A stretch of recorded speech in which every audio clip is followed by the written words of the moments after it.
if you all remember, was where you I got found a new a gun. safe haven. Yeah, got a new gun. Got a new gun. Found a safe haven within the clay warrens of Conscriptus at an abandoned temple to Zalathea. You met with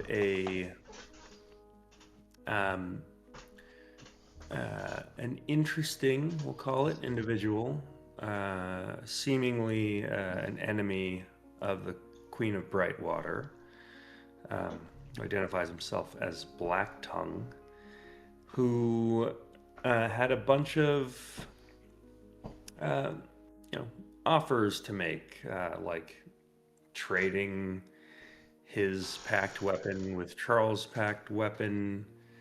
Um, he offered to, yield the ownership, or the squatting rights to the location that you find yourselves in, and gave some information as to the workings of your newly found enemy. So with this, you all have a second to take a breath, and you find yourselves just getting acquainted to the this new base of operations as you try to gather your allies for whatever it is that comes next.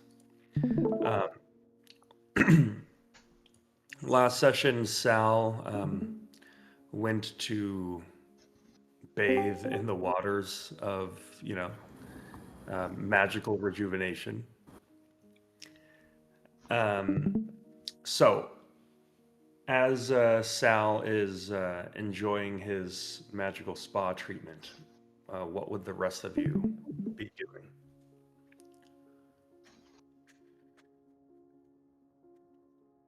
I want to test out the new gun. Okay. Getting a lay of the land and see how many capable bodies we have here. Yeah. And doing like an inventory of supplies and people and Boring. Yeah. starting a mental list of all the shiz that we're gonna need to get done. Okay. I feel like maybe Luminora and Enoch are doing this together. Yeah. We can walk together. We can talk together. Okay. So we'll start with the two of you.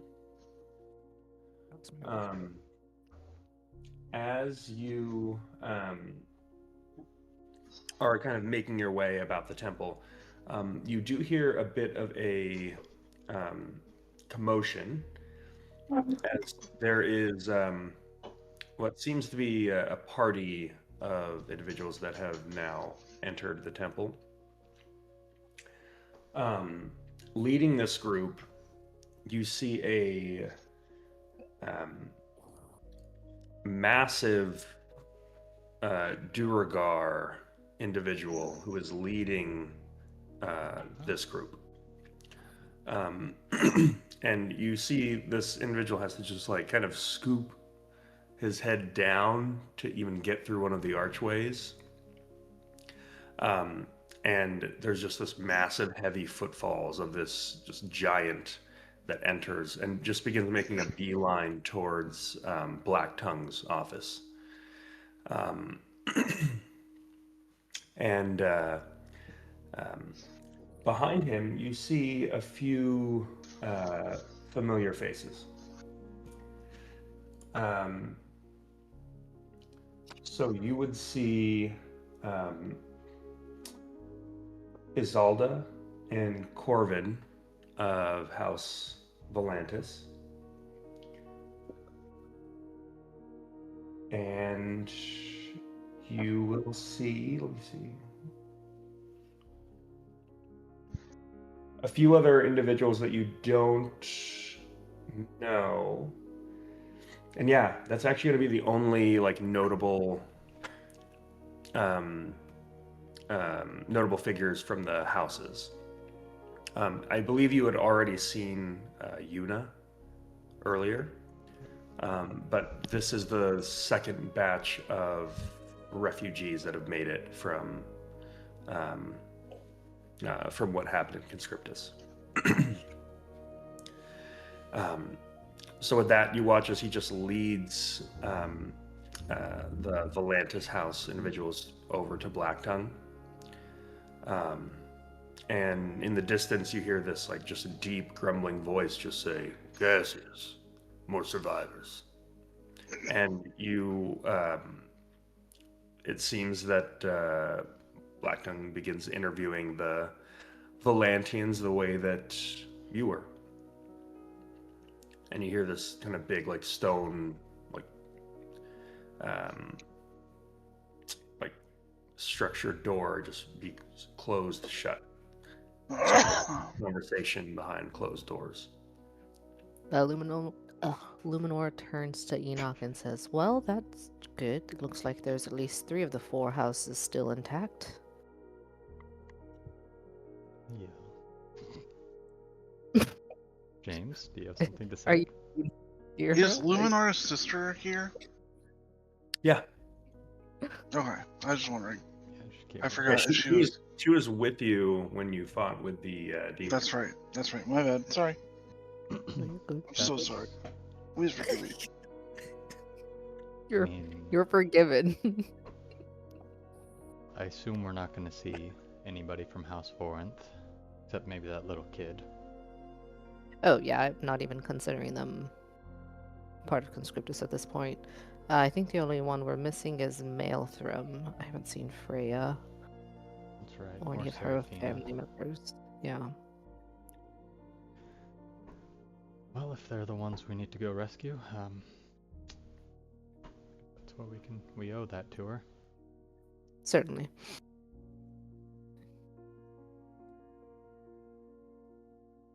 Luminora, as you ponder this, you knowing your cousin, you get the sense that Freya is the type of person who might completely just like stand her ground till the bitter end. So like even in a like completely hopeless situation. So something that you think about.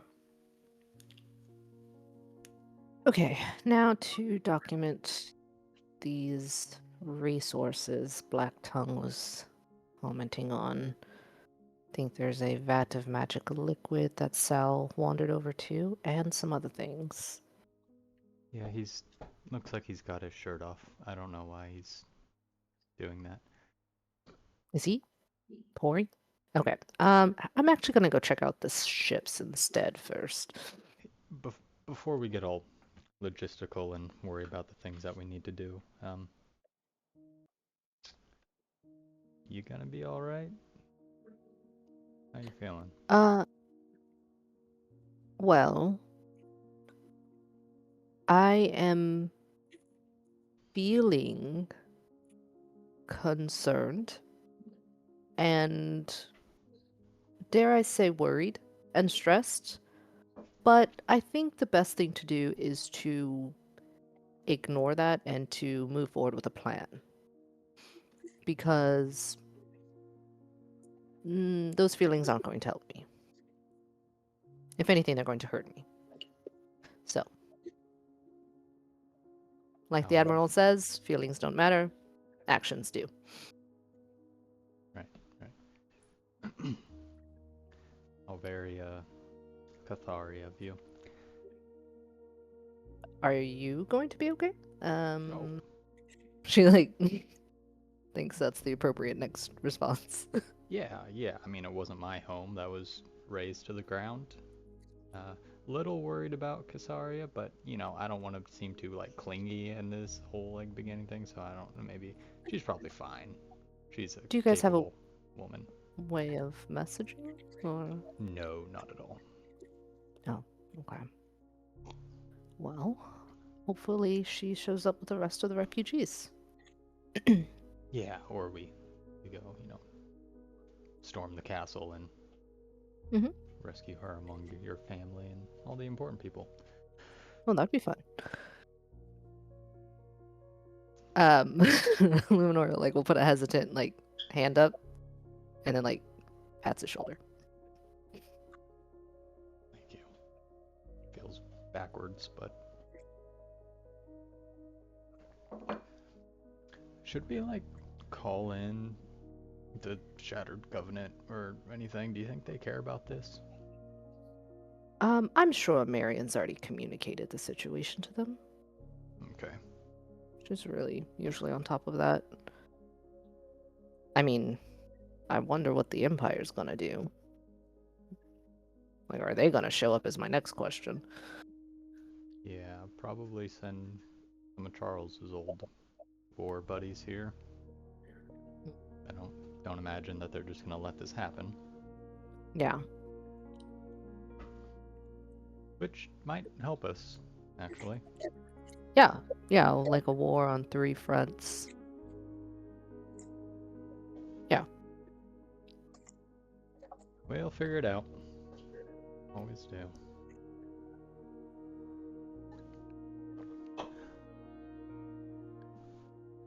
So, with that, let's move over to, let's see, let's do the simple one. Let's start with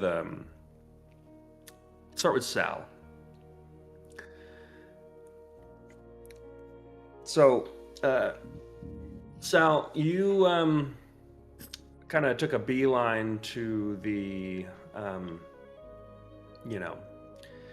the Magic juice. yeah, that's what we'll call it, the magic juice. So as you go over to this large vat of,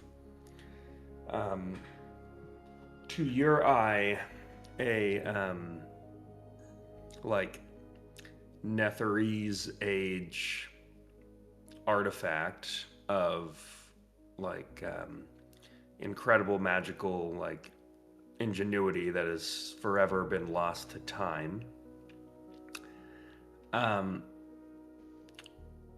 What are you trying to do with this thing? So a few things I wanted to test out what effect it has on like mundane objects. I was going to, because I still have a few items left, alchemical items I had left. Wanted to see if it had any actual effect on it. Mhm. The first one was going to be on the if I mix it with that demon ichor, if there's any alchemical mix of, I don't know, like there are spells and stuff to like summon demons, but I wanted to kind of see what it would do, like how it reacts to it. I was gonna try it with stuff like with just some desert sand too and stuff like that and see what happens. Okay. Watch I accidentally summon a fucking demon. That would be great. So I'm gonna tell you. First off, Yeah. Well, okay. Should I do like an Arcana check on this to see like what effect it has on things or what it does? Well, yeah, let's do this in 2 phases. Yeah, go ahead and Okay. give me an Arcana check. All right. Ooh, nice start. Ninja Turtle dice. Natural 19, 23. So this appears to be just like there appears to be like a one-way valve with like this almost like alien-like cog mechanism where it's meant to be like turned clockwise one way. And have you had the benefits of a long rest yet? I believe so, yeah. Well, No, we definitely haven't. We have it? yeah, you shouldn't have unless I don't okay. I thought Do you you Well, know were if we just in more something. invested or no, not? no worries, because basically what happens is you Yeah. like turn this cog, and there's Yeah. this like vat of maybe like a third full of Okay. this just like radiant golden liquid.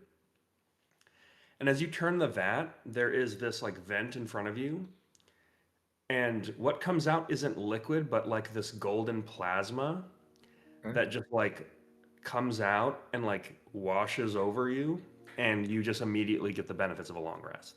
Oh shit. Okay, that's fantastic. Um, and you sense there is, it kind of comes out in a pre-dispensed amount, Yeah. and you get the sense there's like not really, you can't really generate a way to capture this Okay. unless you start tinkering with this machine itself. But your Okay. best bet is that like somehow someone has created an apparatus to like essentially, this would actually be very interesting to you. Like someone has essentially captured like pure like the manifestation of like the arcane weave, Okay. and like captured it into like, this is liquid oxygen that you're looking at. Yeah. Yeah. Like this is real, like actual alchemy, like actual Okay. like taking like breaking the laws of of how arcane science should work. Okay. Um, like what you are looking at is everything that you learned was completely impossible to do during your brief tenure at, you know, the college that you trained at. Is there a like a signature etched into this machine? Yeah, you just see a large S. Oh yes. Okay. Um. So All right. your best bet, like if you wanted to try to get to this liquid, Yeah. this would be more of a feat of like engineering, Okay. because you get where you would have to tamper with this machine Mhm. and find a way to extract it, and in doing so would absolutely involve risking the whole thing just like evaporating, because inherently this substance is Mhm. entirely unstable, where like it Okay. can only exist in whatever casing it was made. Yeah. And Yeah. the technology for doing this has like been completely lost like to the ages. Okay. Well, I guess then in that case, yeah, I will give it my best to tinker with it because I can't capture it anyway. So, um, so what would this be, like an investigation check to kind of look this thing over and figure out a way to? This would be a long-term project. So yeah, Oh, gotcha, I'll gotcha. have you start with an investigation check. Okay. Actually, we'll call this another Arcana check, Okay. and this is literally just to get a sense of like what you would need to even begin modifying this device. Okay. So go ahead and give me an Arcana check. 21. Oh, Arcana, sorry. 18. Okay. Your best bet is that you would need a, like you can spend more time to do this, but Oh. your initial thought is you need an actual engineer to take a look at this with you. Okay. Yeah. So This is like you beyond need me like still. some kind of like tinker or like clockwork specialist, something Okay. to take a look at this device with you, because currently you have kind of a sense of what you would try to do, but you can't really make out the workings of this machine right now. Okay. That's fine. As long as I got my long rest, then that's fine. If this stuff is that potent, then It's yeah, potent I will- and it is finite, Okay. because even with your one use of it, Yeah. you can tell that the level like just barely went down a little bit. Yeah. And with that Arcana check, I'll say like your best estimation is that this thing probably has like maybe like 90 uses left. Okay. All right. That's all I'll do. I want to collect some of the sand from the outside. Just because there are spells I'm looking into. I'm trying to find stuff that I can use because if we're in this area, I want to see Okay. stuff that I can use. So you're doing some foraging, it sounds like. Yes. Okay. We'll do one last check, one last way to break in these Ninja Turtle dice. Give me an alchemy check. Be safe. Don't wander too far. Stay in the yard. Right. Be back when the streetlights go on. 17. 17. Okay. Finally, Sal, finally, a chance to just sit down and collect some dirt without Yep. running for your life and being dragged around and having to get into fights with demons. Play in the sandbox a little bit. Yeah, we're literally in the sandbox or the clay box. You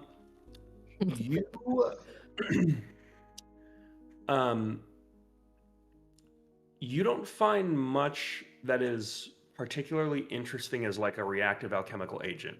The land here is super dead. Like you are on like a desolate planet right now, like the Clay Warrens. However, there's kind of like a value to that because the clay here is so inert that for you this would be a very useful like binding agent. Okay. Yeah. So like for kind of like transmuting like like solid to liquid, like making making salves and things like that. So as you kind of play around with this clay, you're like, this is an extremely useful substance for your alchemical, misadventures. Yep. Like you feel like it could be useful for just kind of like stabilizing like bombs. Yeah, I was about to say I could make like C4 stuff like that with it. Like literally, yep, that. Okay. Also, it seems with that alchemical check that this, red clay has exfoliating properties when applied to the skin. I come back in, mud mask on. Yep. Like walking around just. Okay. So as Sal is mud masking, let's hop over to Charles. And Can I collect like a few pounds of this clay, just in general? yeah, I figured you were. Yeah. Okay. Gross. Okay. All right, Charles, what are we doing? Want to just, well, first things first, I'd like to take out I'd find somewhere somewhat private, but not necessarily hidden, take out my little table thing, put the new gun on it, and see if anything different happens with the table. Or if it still works. Yeah. Okay, cool. It still works. You do notice that like you can see two unrealized forms from previously that seem to have been realized, which looks like kind of like a double barrel shotgun. Cool, very cool. And a what looks to be like a kind of larger artillery style, like whaler's harpoon gun. Really, with like a harpoon in it? Yeah. I'd like to first look at the shotgun because it seems somewhat more practical if that's something I can do. Yeah.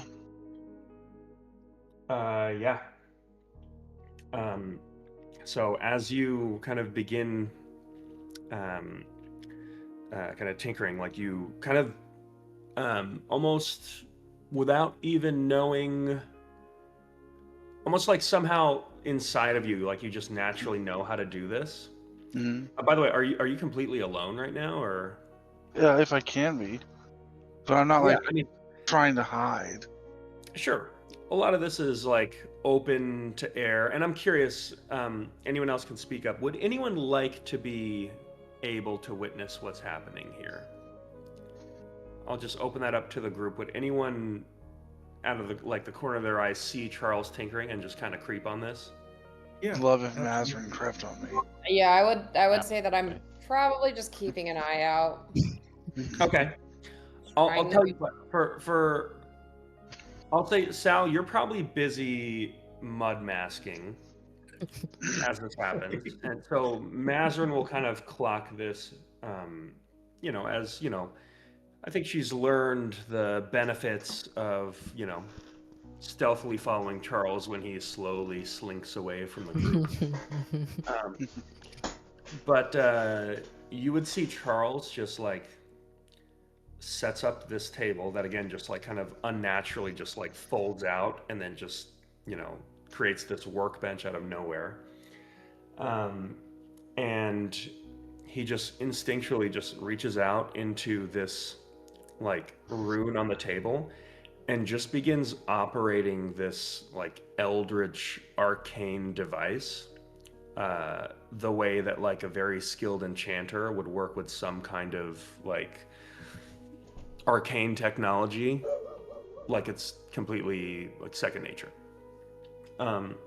So Charles, you just kind of naturally are like, how do I put it? It's almost like this like multi-layered sundial of these arcane runes that you're putting in different like positions, and as you do, I mean, it's almost like a video game where you're like choosing your loadout, where as you like move something to like the side, the gun is just like altering its form as you are just like Lego pieces putting everything together.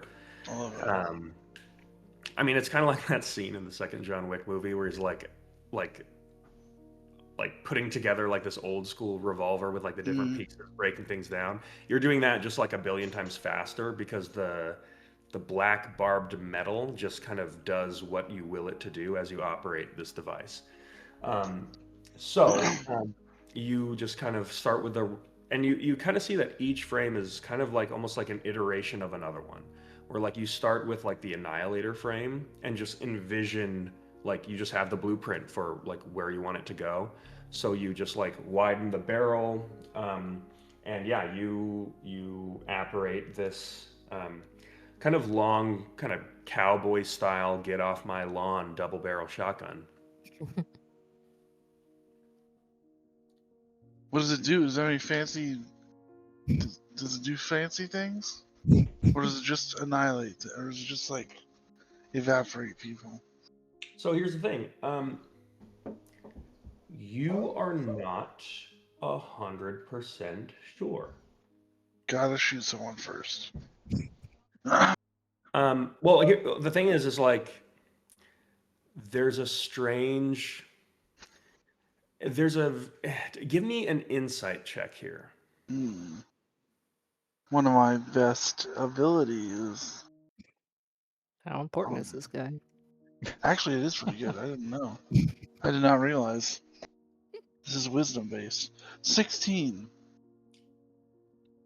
Okay. This is insightful as it gets.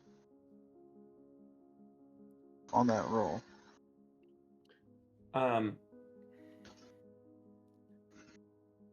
So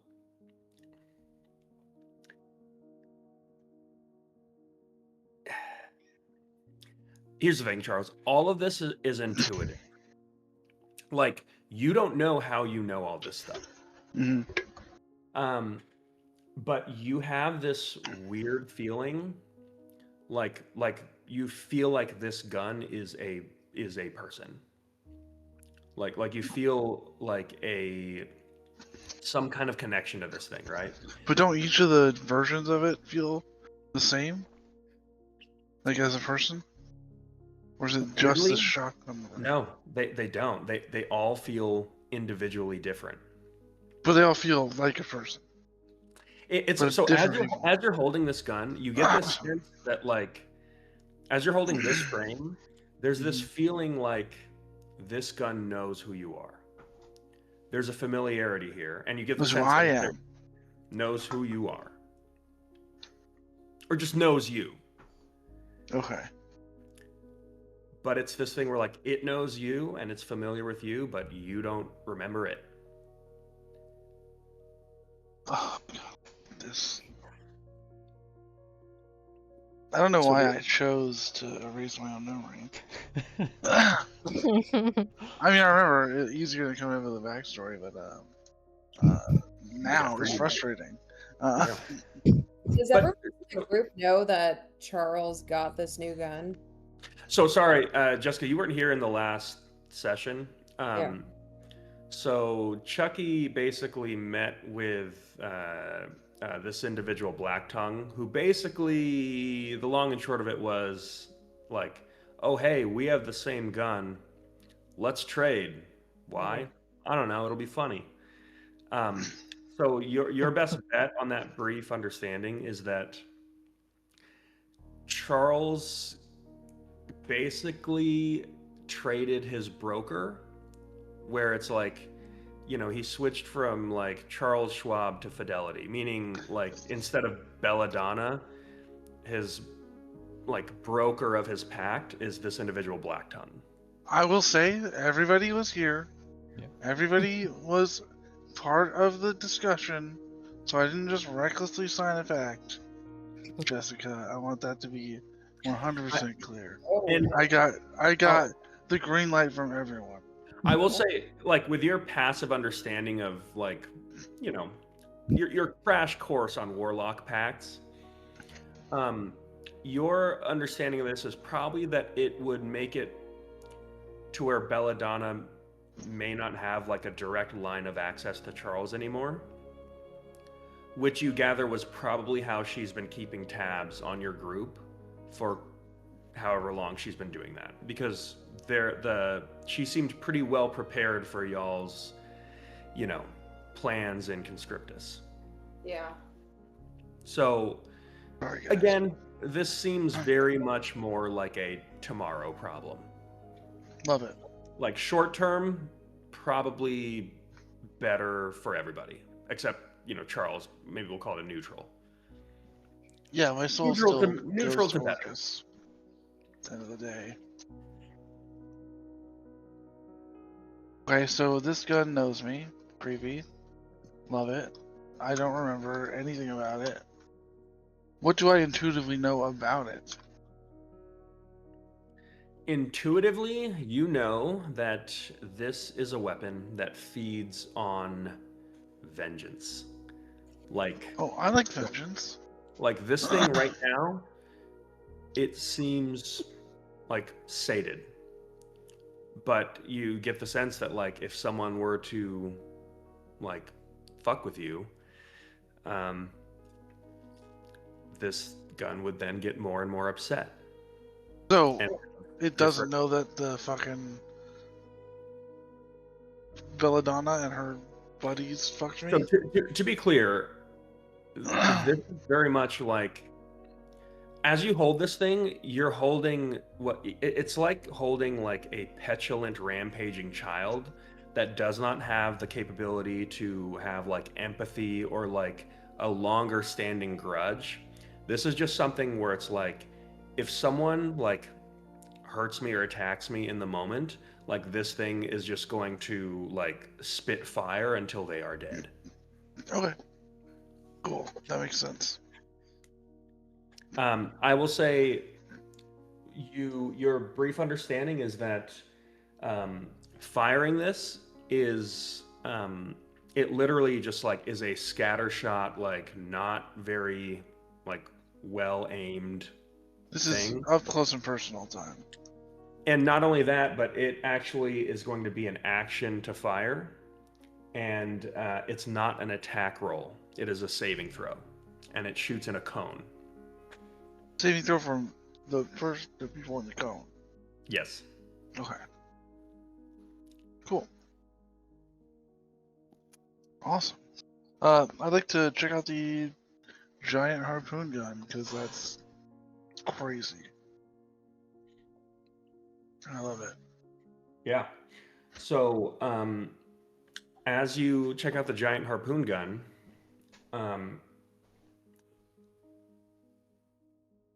you adjust the form, and sure enough, there is this like large barbed like sailor's weapon that looks like it was meant to be hunting like, you know, like the Wow. great beasts of, like the sea somewhere.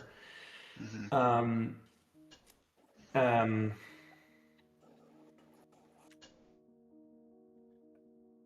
you even, funnily enough, you get the sense of like the memory of like its previous wielder somewhere, that the inspiration for how this device came to be was that its previous wielder was hunting some kind of like seafaring abomination in the like monster infested waters of Langston. But that's neither here nor there. Again, your best bet is that this does exactly what it looks like it does. It fires this like great like barbed arrow that like hooks into something and basically like tethers them. So it's got like a rope attached to it. It is a barbed chain, but yes. Love it. Love it. Also,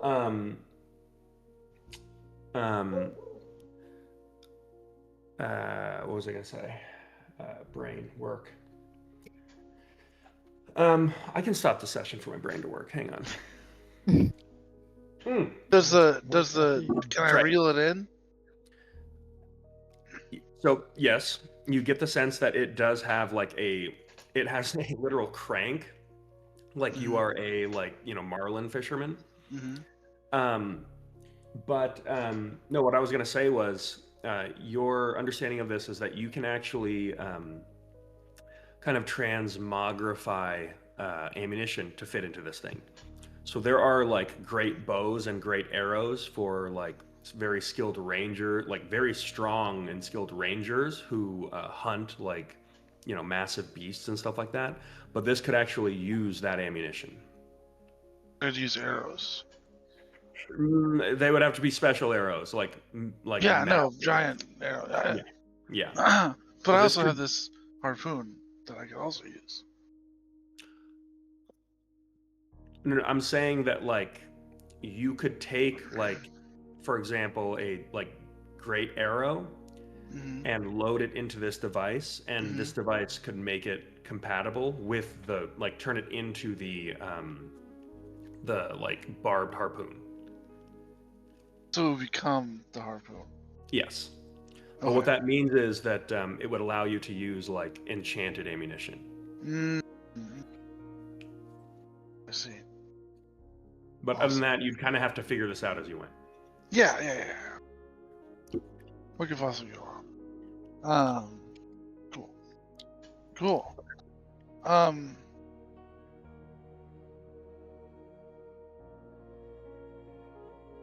Charles wants to. What is okay? How much does Charles know about these pieces being the vertebrae of the spine for Wand of Orcus? I'd say you know about as much as what you just said. Cool. Do I know how many vertebrae there are? No. Okay, cool. So I don't know if I'm close to finishing this part or not. I'd say a little bit. You get the sense that as you get closer and closer to finishing this device, you will know. And right now, you don't have any like this. As far as that goes, it seems pretty inert. Where whatever influence that the Demon Prince Orcus has over you seems to be subtle. So, okay. As you get closer to finishing it, it may be less and less subtle. And the vertebrae aren't the only parts of the wand, right? There's like a skull. Yeah, I mean, your best understanding as far as like which piece is what is very. Oh no, I don't think I know that. I'm just wondering, do I know what it looks like? I was in a picture. You haven't seen a picture per se, but you weirdly have a memory of it. Yeah. Cool, great, wonderful. All right, yeah. I mean, I would like to. I don't know.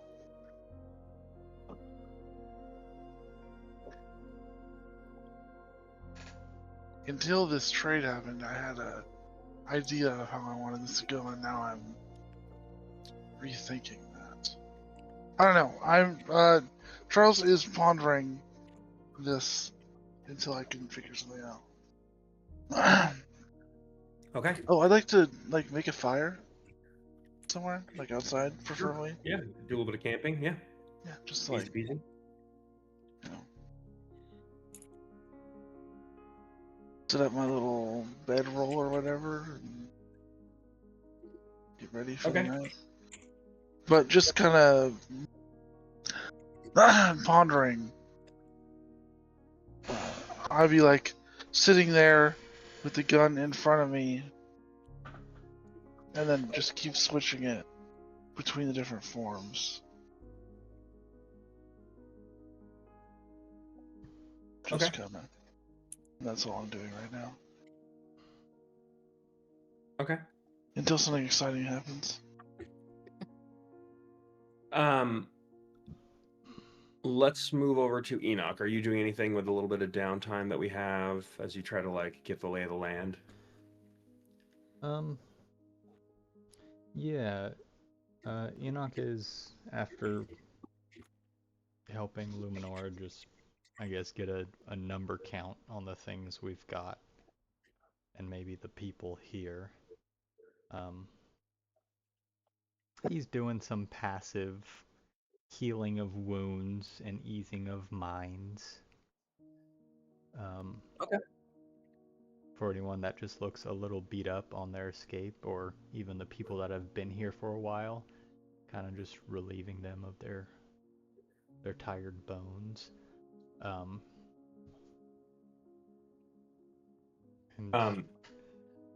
As you are looking around, you do notice you see like Corvin like leaned over on a bench, like completely passed out. And you at first just like oh, like he's nodding off. You do notice there is like a puddle of blood that is like pooling at the stone bench that he's sitting on. And you do notice that he's wearing like a button-up shirt, like one sleeve is like torn and the other sleeve is like down, like halfway, like a little bit rolled up, but it looks like it kind of came down. And there's like this just like gentle trickle of blood coming from like one arm, like from underneath that sleeve. I'll approach him a little hesitantly and like kick his foot. Corvin. Yeah, there's no response. Okay, dangerous.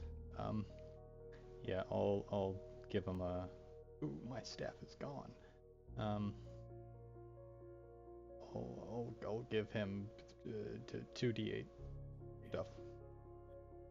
Key points. Okay. Yeah. I mean, Enoch, we'll say you kind of have just like a general, like,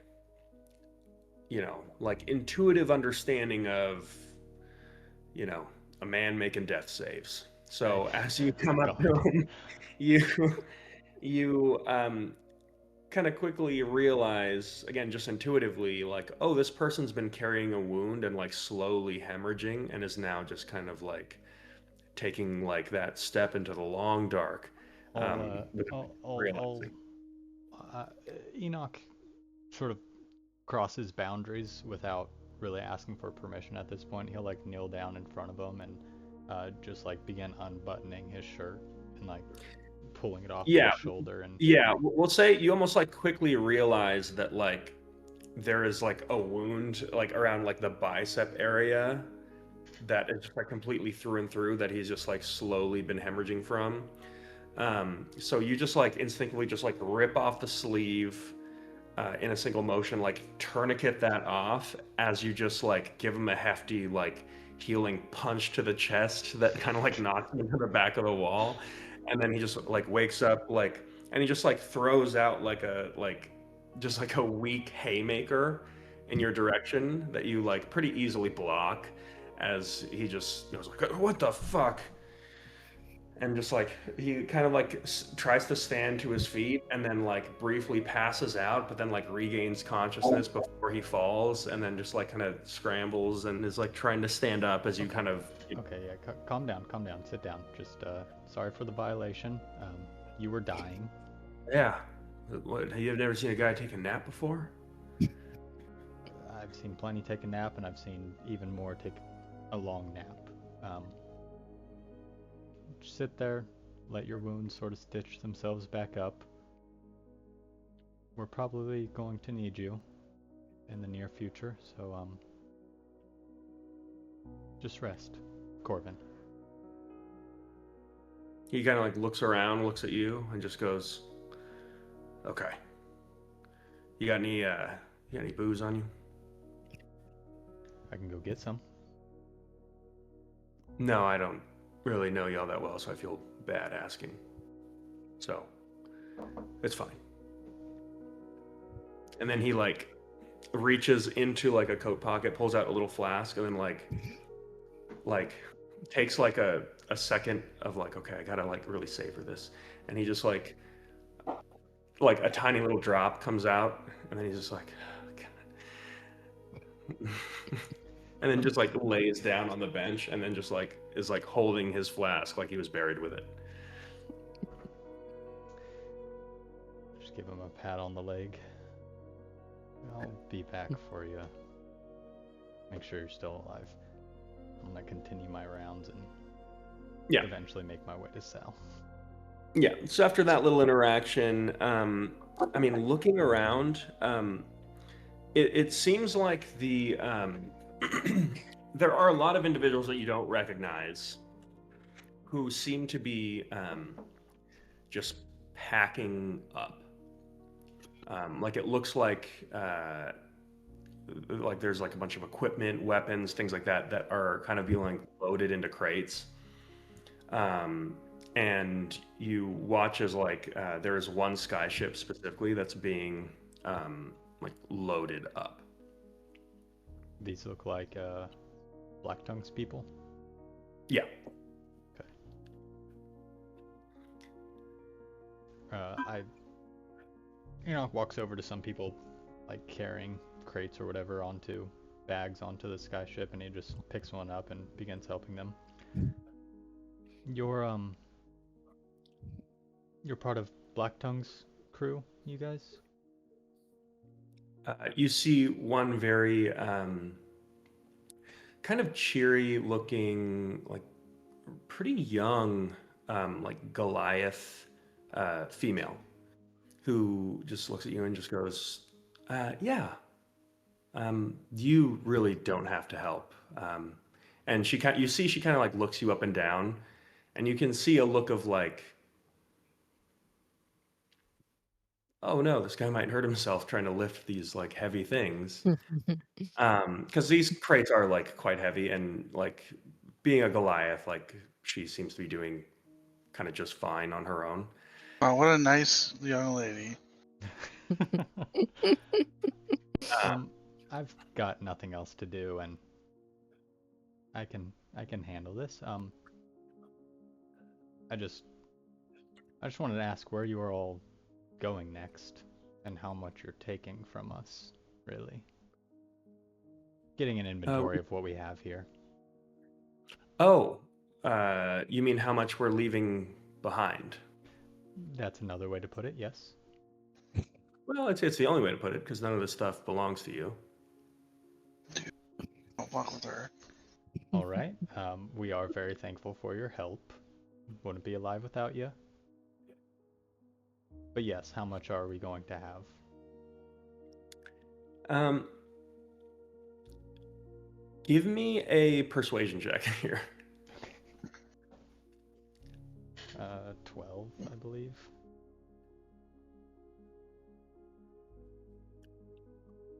Uh,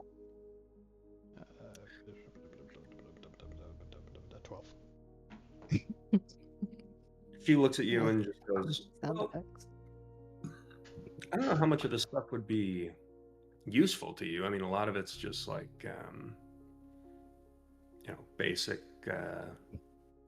like materials for like comfort and stuff. But she looks at you and just says, "You got any? What? You got some coin to spend or something?" Trying to sell us our salvation. Didn't expect that. Not your salvation. Just tell you what. Here, hold this for a second, and she like holds this huge box like in front of you. I get down low, squat. Yep. Use your knees. Yep, use my knees. In my bag. Give me a strength check. Okay. Hey, I just got a little bit stronger. Maybe. Oh, yeah, fuck yeah, natural 20. Okay. 21, 22. Yeah, I mean, you just kind of like squat down a bit and hold it, and yeah, you look like you're super comfortable. And she's like, "You are stronger than you look. Go ahead and come with me." She takes another box, and she walks you kind of like behind the ship, and you see there is a bunch of crates kind of like laid out, and you see atop one crate. There are just like kind of these scattered papers and like a ledger book. And behind the crate, you see this like kind of brawny minotaur that's got these glasses on. And he's just kind of like looking like he's taking like an inventory of kind of some of the equipment here. And with that, this like young Goliath just goes, "Hey, Bill, I've got a customer if you're keen on doing some business." And just goes, "Oh, what's that, lovey? We got a customer. What's this now?" Oh, hi, Bill. Just wondering how much you're all willing to part with to help us in our... I mean, you've all helped us so far by giving us all this stuff, but I was just Yeah, trying to well, help. yeah, always happy to help for a good cause. Well, please step into my office. Everything here is marked to go. None of us here are going to miss it too much, but this is a business and not a charity, so we do accept payment in gold, magical artifacts, cursed weapons if you've got them. Just whatever. We can do business. So please take a gander. What are you in the market for? Well, let me... I pull out my bag, having just spent all of my gold betting against Luminora. Mm-hmm. Dude, someone in your party has some gold. Someone does, but I wonder who you could call. I'm not gonna ask. We also have some dark business. iron coins that may go for something. Well, this is what I got on me.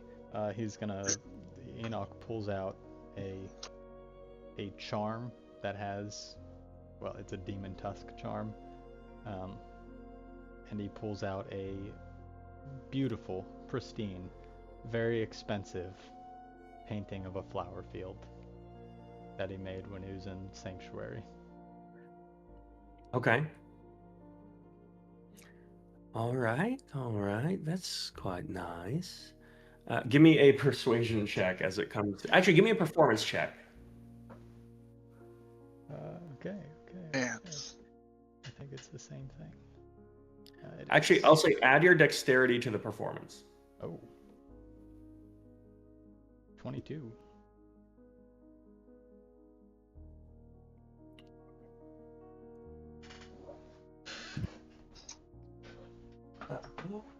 Let me see.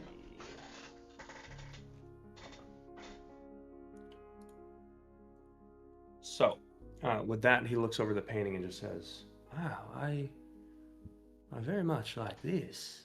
Uh, bold, yellow. Who's the artist?"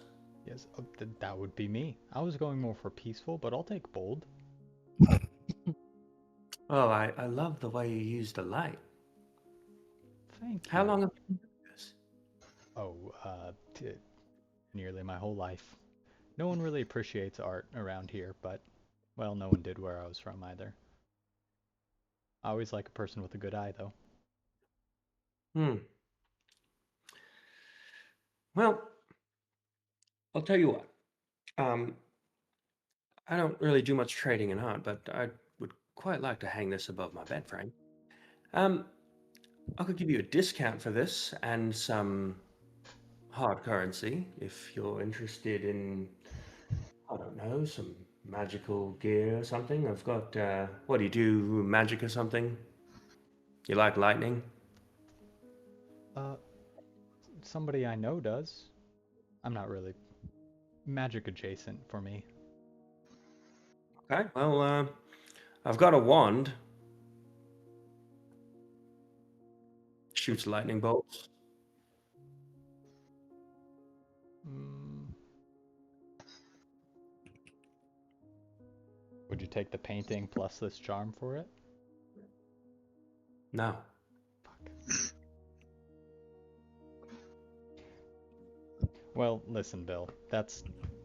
I made a bad bet earlier today, and then a city was ransacked, so it's kind of all I've got.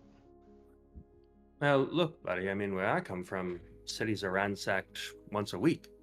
So your sob story, unfortunately, is not going to work for me. I mean, if you want to try that in New Callum, you're in for something new.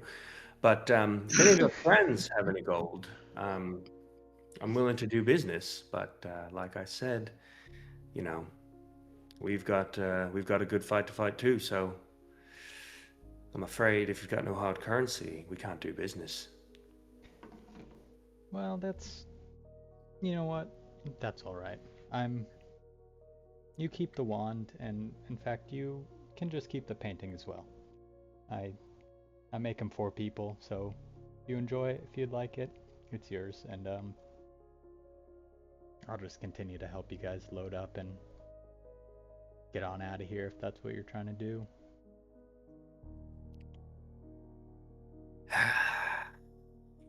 Well, now I feel bad. No, don't feel bad. I'm not No, trying to no, it's guilt you or fine. It's anything. fine. You're very pleasant and nice, but now if you leave here empty-handed, I'm gonna have a hard time sleeping, and I can never sleep on flights anyways. So, just give me a second here. I have to do something for you. Wow, being nice paid off. Who'd have All thought? right. Okay, I'll tell you what. I haven't had a chance to use this, but this is from my personal stash. Here, and he pulls out this like large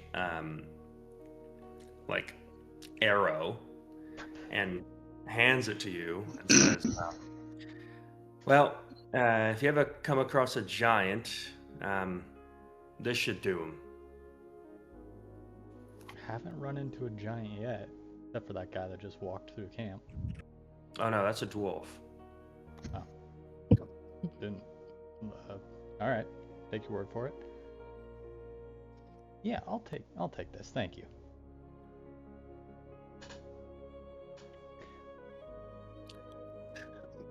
So, Well, pleasure doing business with you, Bill. yeah, pleasure doing business with you. It was real loss for me. That probably worth about like what, 2K, but you know, no worries. I assure you that painting, 2.1K minimum. Yeah. Yeah. And he just kind of like looks at the Goliath a little bit like, what the fuck? And then just goes, well, long day ahead of us, a lot of travel, and you know, don't like flights, so pleasure meeting you. What was your name again? Oh, go out and shake his hand. Enoch. Enoch. His thumb like goes over your wrist, and he just kind of like shakes your wrist with his huge hand. All right. Yep. He goes, all right, Enoch. Well, best of luck to you with your home or whatever, and good luck fighting the good fight. Stay safe out there. Drink lots of water, moisturize, all that. Thank you. I turn to the Goliath. Thank you for setting this up. Of course.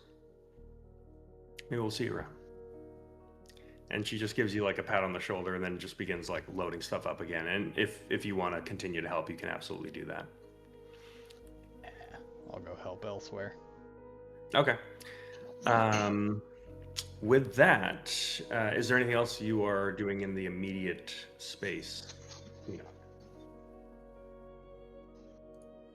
Give a quick, just like, look at the sky ship. Like, god damn. He's still kind of amazed by this high magitech stuff, Mm-hmm. and then just going to do his good Samaritan stuff in the camp. Yeah, as you look at the sky ship, it is the ship has been painted black, and you can see, even though the sails are like down, there is like they're still like bringing the sails down currently. The sails themselves are completely painted black, but there's like this absurdly ornate golden filigree around like the sails of the ship and around like the bow of the boat, and everything is just like trimmed so beautifully and perfect. Like this is like the douchiest like Range Rover, like bedazzled, like where it's like jet black, like matte, like trying to look a little bit street, but also just like gold everywhere, like just trim everywhere. And it's even got like some it's got like, it's casting like a golden light from the bottom, and as you kind of look down, it looks like someone has bore like holes in the bottom of the ship and planted like these like arcane like skylight like golden like stone materials, so it's like shooting gold down beneath it. So this thing's like a little bit like tricked out. Dude, pimp my vote. Good taste. Hit my boat. Boat has been thoroughly pimped. So, okay, with that, we'll go over to Mazarin and see if there's anything Mazarin is trying to do. So we're basically in like a camp.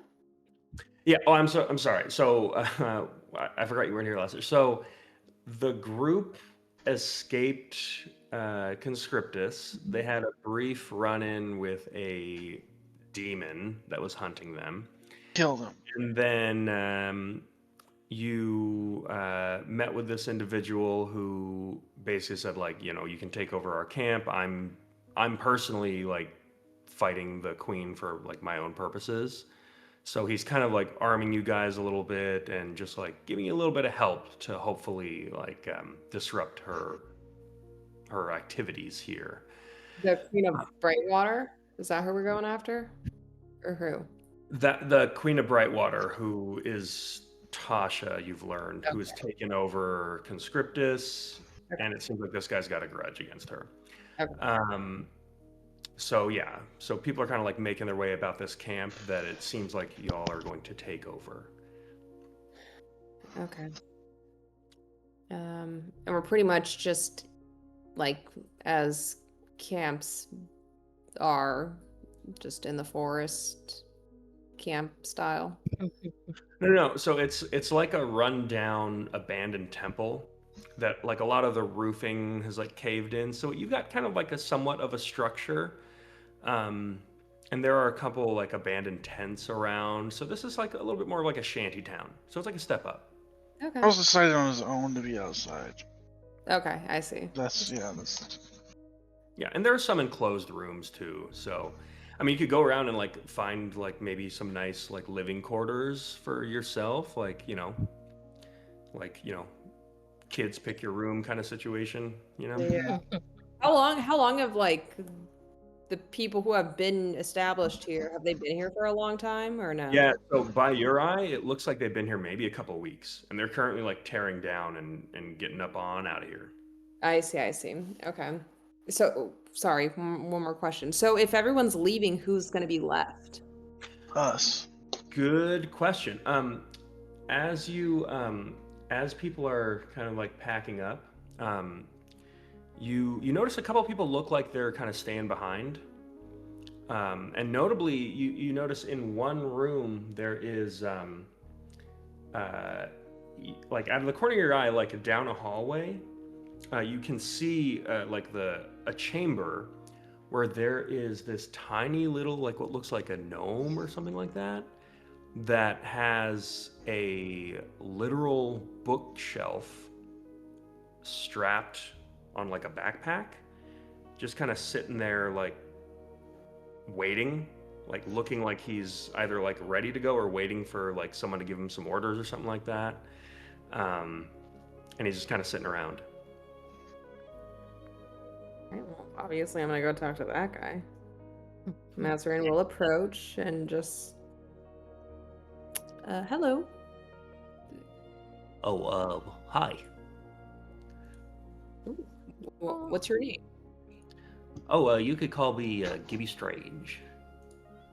Gibby Strange. Okay. Are you leaving this campsite or? Oh, I just go wherever Cass tells me to go. So, just waiting for my breakfast. Oh, okay. Perhaps we can go grab breakfast together.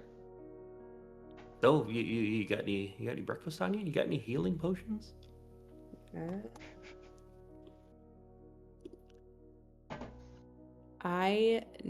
Yes, I do. Yeah, sure. And she's gonna give him a healing potion. Were you injured in the? How are you injured? I can have this? Yeah, Ooh. it's yours.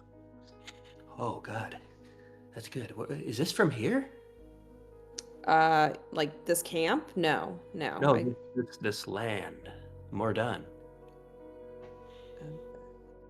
No. I got it on my track. I don't know where I got it.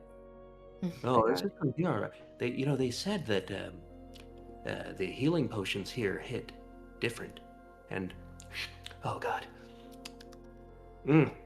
that's leaded. That's the good stuff.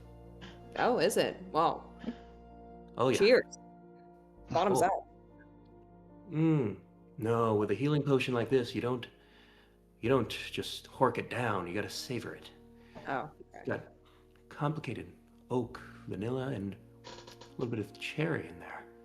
It's got very tannic, but thank you so much. I'm impressed. You have quite the sophisticated palate. Oh yes, I don't have many vices in the world, but I have found myself a healthy addiction to healing potions. So thank you so much. This Yeah. will sate me for a day. What can I wish I had something to offer you. I don't know. Do you like reading? Yeah, I do. I can see you've got quite the book collection. What kind of books do you like to collect? I'm sorry, what was your name? Gibby Strange. Gibby Strange. Yeah, what kind of books do you like to collect, Mr. Strange? Well, that's the neat thing. I don't like to collect books. What I do like to do is write them. I'm actually on a lifelong quest of cataloging anything and everything in the world. So what I'm doing is going alphabetically A through Z and trying to hit every single continent of this world, every single plane of existence, every single magical artifact, devil lord, demon prince, god, dead god, notable hero, and just create the ultimate collection of knowledge and wisdom that could be shared with the world. Well, that is quite the resume, Mr. Strange. Boy, I've got some questions for you. A through Z, how far through the alphabet have you gotten?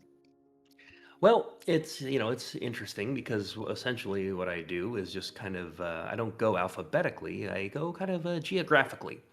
So usually that involves me pledging my, everlasting service to one master or another until they ultimately get annoyed with me. So for a while I belonged to a devil, and then they got sick of me. So somewhere over I ended up in the service of a dragon. Then I ended up in the service of a very powerful clockwork sorcerer who, for a while, kind of, you know, we had some good travels together. Then she got busy trying to, find a way to resurrect her dead boyfriend. And, spent, decade or so just in a room, hanging out, just kind of, you know, uh, I don't know. I hit rock bottom, you know. Well, 4, 5 healing potions all around me, just fucking donked out of my mind. And I just, took a good look in my Coke bottle glasses and said, I got to make some changes. So, I worked out a trade where I could go back out there. So I, ended up hitching up with Cassius and his little group of, criminals, thieves, assassins, poets. Uh, One guy who plays 2 harps at once. And been back traveling the world and found myself here in Mordun. Uh, Between you and me, I've actually seen your group before. Um, yeah. Yeah, if you remember way back when your group kind of first started, there was like a little creepy, like imp guy in white makeup who like looked like a gnome. And I was like doing a little bit of cataloging. I think I introduced myself as a journalist then, which was mostly true. But yeah, I have sort of been creeping around, just like drawing stuff. I do paintings too. I've got a friend that's actually really into that. You've lived quite the life, Mr. Strange. So, and I commend you for, picking it up and turning it around. That's can't be easy. But the good thing about rock bottom is can't get worse than that. So, Nowhere to go but up. It's just like my old boss used to tell me, there is no place beneath hell. I like that. I like that. And I don't know if that's actually true, but it's a good, Come to think of it, it's categorically false because that's what I was thinking, right? hell Like, it's literally has layers, and Yeah. no one gets to the very bottom. right. Asmodeus' Well, out. linking nest. So, yeah, to be honest, I guess I only hit the 7th layer of that dip. So, yeah, we'll try not to go back there. Stop there. Yeah, I think that's a good stopping. But look, if you ever got any healing potions you're looking to get your hands off of, especially the ones that come from here, the ones that, what I'm taking, that good shit, I will absolutely trade you for, I don't know, anything I can. I've got a wealth of information on, pretty much anything. So, if you ever are in the market for a lore master and you happen to be around me, Yeah, that's great. A little ethically, Gray, I don't know how I feel about, feeding your addiction per se, but well, this one's our little secret. Look, I'm on a multi-century long taper, so I'm because you can't quit right away, right? Because you don't, otherwise you get the shakes. Oh, yeah. So, so Okay. Well, I'm happy to help. Well, while I have you, perhaps you could tell me, have you ever heard of a demigod known as the Green Warden? Does that ring any bells or pages? he goes, give me a second. Yeah, okay. And he like kind of turns to like the bookshelf here. Go ahead and give me an investigation check with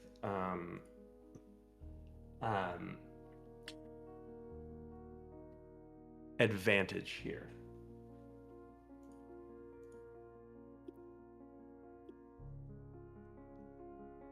Investigation. Come on.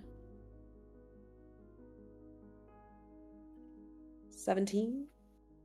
Okay. As he kind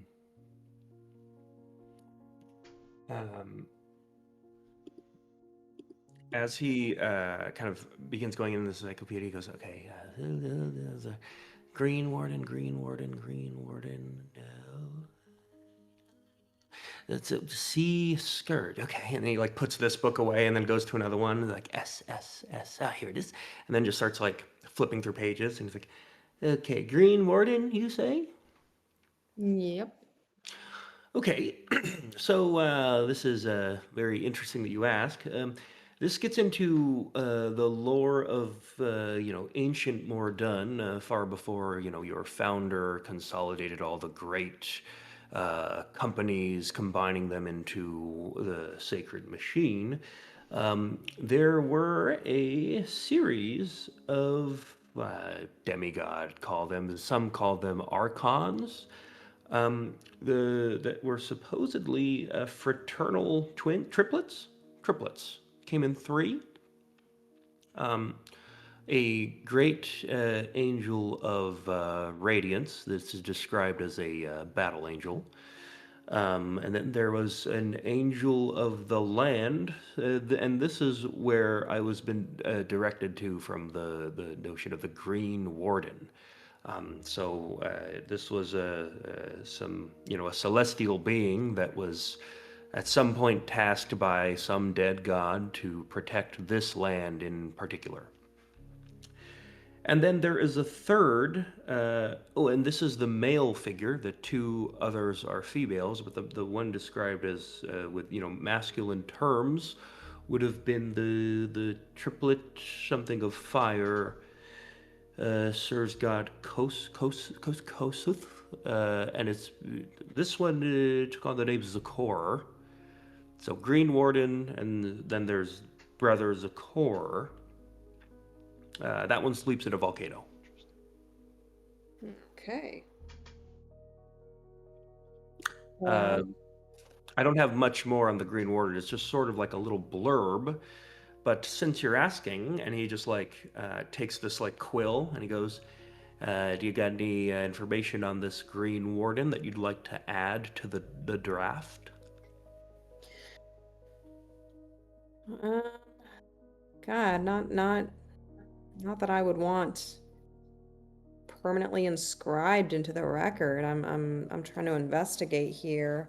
I know that I imagine that there's some sort of connection to the Umbral Grove, which you wouldn't happen to know anything about.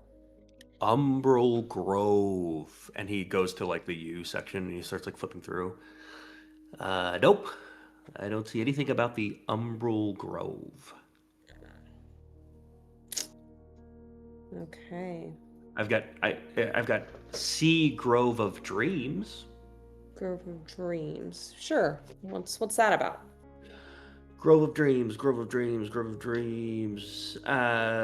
Mystical Netherese era sort of druidic grove in a floating island around Karsus, where the elves of Valander go to see visions of their future destiny. That's sort of the same vibe we're going for, or Maybe. Valander? How do you spell that? Velander. E-E-R. And that is a... Oh, it's back where I'm from. It's way across the sea on the other side of the world. Okay, so if I'm understanding correctly, folks from Valander trek to the Grove of Dreams to go receive visions of their future selves? Yeah, I was very briefly in the Sky Shattered Isles, but yeah, essentially, they're told that once they are of age, which is like a couple centuries, they go to this, grove and they commune with like some kind of dream tree. I assume some kind of psychedelic tea is involved, although it's not been confirmed. And then basically it just, tells them what they're supposed to do with their lives. Tells them, go out and become a tailor or whatever. Yeah. And, sort of just, tells them, what the stage of, the trials they have to go through and sort of things like that. Huh. Oh, okay. Well, that's interesting. Not sure. Seems did- not really relevant with whatever it is that you're mentioning. Just Okay. groves, so thought I'd bring it up. Okay. Well, I'm sure I will be. I'm sure I'll be in touch with you at some point in the future because, again, impressive library. Thank you much. And he just like heaves it back onto his back, and is just sitting there waiting again. Okay. Well, where you are you expecting to leave? Well, yeah, if Cass remembers me, Okay. Well, if not, then sometimes like I'm invisible. oh well, don't we all feel like that sometimes? So I can empathize. And she kind of gives him a there pat on the shoulder, which she's a little bit scared to touch, but does it anyways, gently. Yeah, he's like a little bit wet. Um, if you happen to not have, if Cass forgets you, then you're, I'm sure, more than welcome to join our group, which you've met before. We are the adventure-seeking, all over the map kind of group, which sounds like your bag, maybe. So feel free to join us if things get kind of dark. Just sitting here waiting. I mean, that's what they all say. I know, but But then they, defeat the god that they're out to defeat, or they confront their father and then kill them. And then after that, they just usually become evil and then just don't care about books anymore. And then just, leave me in a closet somewhere and then, just feed me healing potions to keep me quiet. And would you really want to take me with you, though? Yeah, I would. And look at it this way.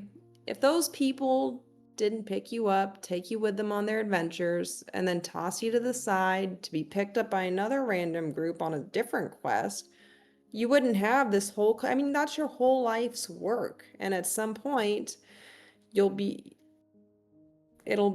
so heavy that you won't be able to carry it around because the weight of it will crush your tiny aging body. That sounded better in my head. I think you know what I'm trying to say when I say that, Yeah, but I know what you're trying to say.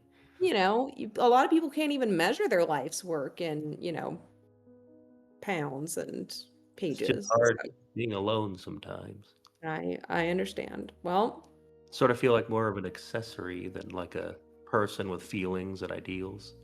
well, hey, again, you're always welcome to our group, and if you ever want to do anything other than just talk lore, we could sit around the campfire, make some s'mores, and have some real deep conversations. And they don't have to be about the information that you've gathered. That is probably going to be very useful to our group, but just You watch as he has like pulled out a book and like opened it up and looks at me. He's like, "S'mores sounds like something that I'd really quite like to try." And then he kind of closes it and just says, "Will you buy my contract off of Cass?" How much do you think? How much do you think how that's going for? Ballpark. Um,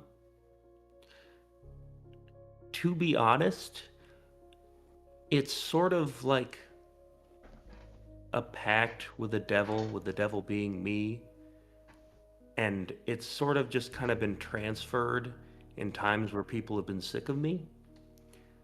Um, and he doesn't really want money. Usually, I feel like what he spends his time chasing is, well, I'd say more what he values is things being less of a pain in the ass. Mm. So maybe catch him at a time where he's busy with something else and then just try to bring it up.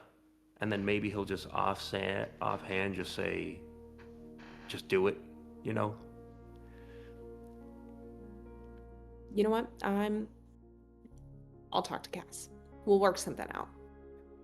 Okay. If it doesn't work out or if, you don't want to travel with me, it's fine. I get it. No, I That's do. right. No, I really do. And I swear to you, Mr. Strange, I'm gonna talk to Cass. We'll see what comes of it. Regardless of how that goes down, you are certainly welcome to have s'mores with us. We're gonna build a little fire outside, and I don't think we have all the ingredients, but we're gonna find some substitutes, and it's gonna be a hoot. Okay? Oh.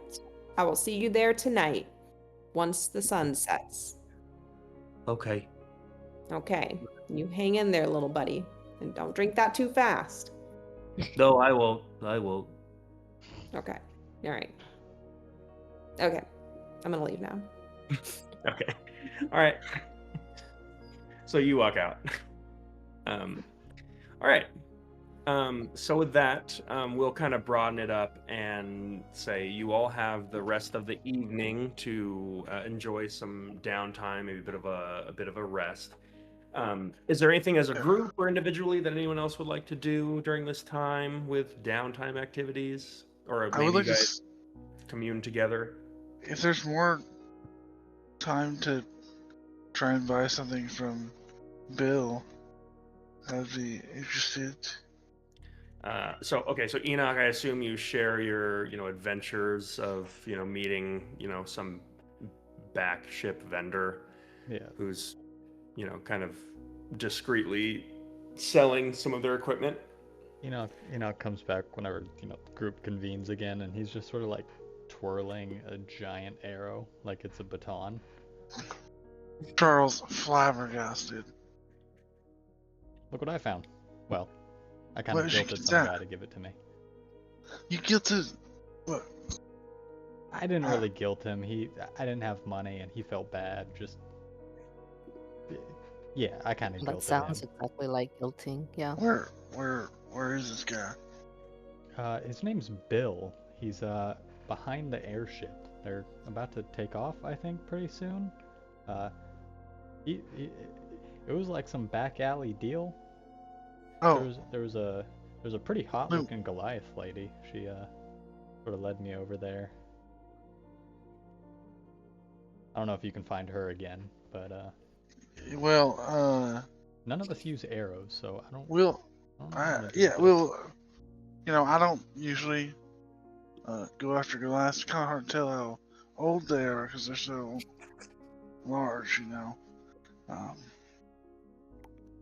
But I do like back alley deals. Luminar, are you looking to take a shopping trip, Mazarin? Sure. Anybody? I'll go with. I am hesitantly also gonna ask you, Sal, if you'd like to go. As I come shopping. around the corner with a mud mask on, just kind of covered in filth. You know what? You want to go shopping? I'm feeling real nice right now. I might not shoot you. Yes, why not? I'm working on making bomb. Maybe you do that not while we're shopping. Yes. And away Okay. from the I have this encampment. big, And- huge fucking like bag of like 5 pounds of clay, and I Oh my god. Okay. drop it in my bag of holding. If it's can, No, it's fine. Like just free clay, like Yeah. just like dumping it in there like a child. All right, let's fucking find this bill. so Alex, I had Oh. a question about this. Sorry, real quick. Yeah, go for it. Because I can make the compounds, right? I can make these volatile compounds. Is that applied to the spell infusion where I can only make 3 of them? No, once? they're separate, just like pure alchemy stuff, and then also your spell infusions is like you like transferring your own magical abilities into like a physical thing.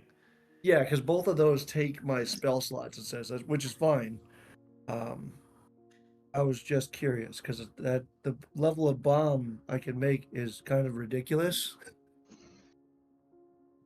I mean, I feel like this is the first time hearing of it, but yeah, sure, Yep. whatever. It gives me however we wrote it up. I don't know. all right, that's fine. Big bomb. All right.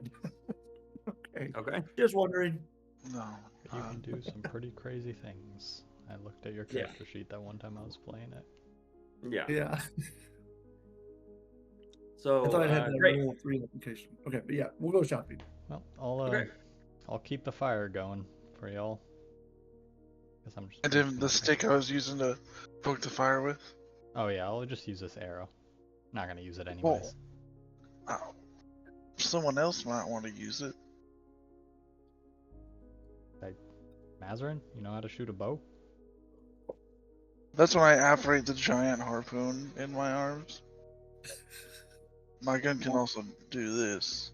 Holy shit. That's New just new. toys? New toys? Okay, I'll trade you. What do you want in return? I'll just take this stick. Okay. All right. Now. You know, you're staying here.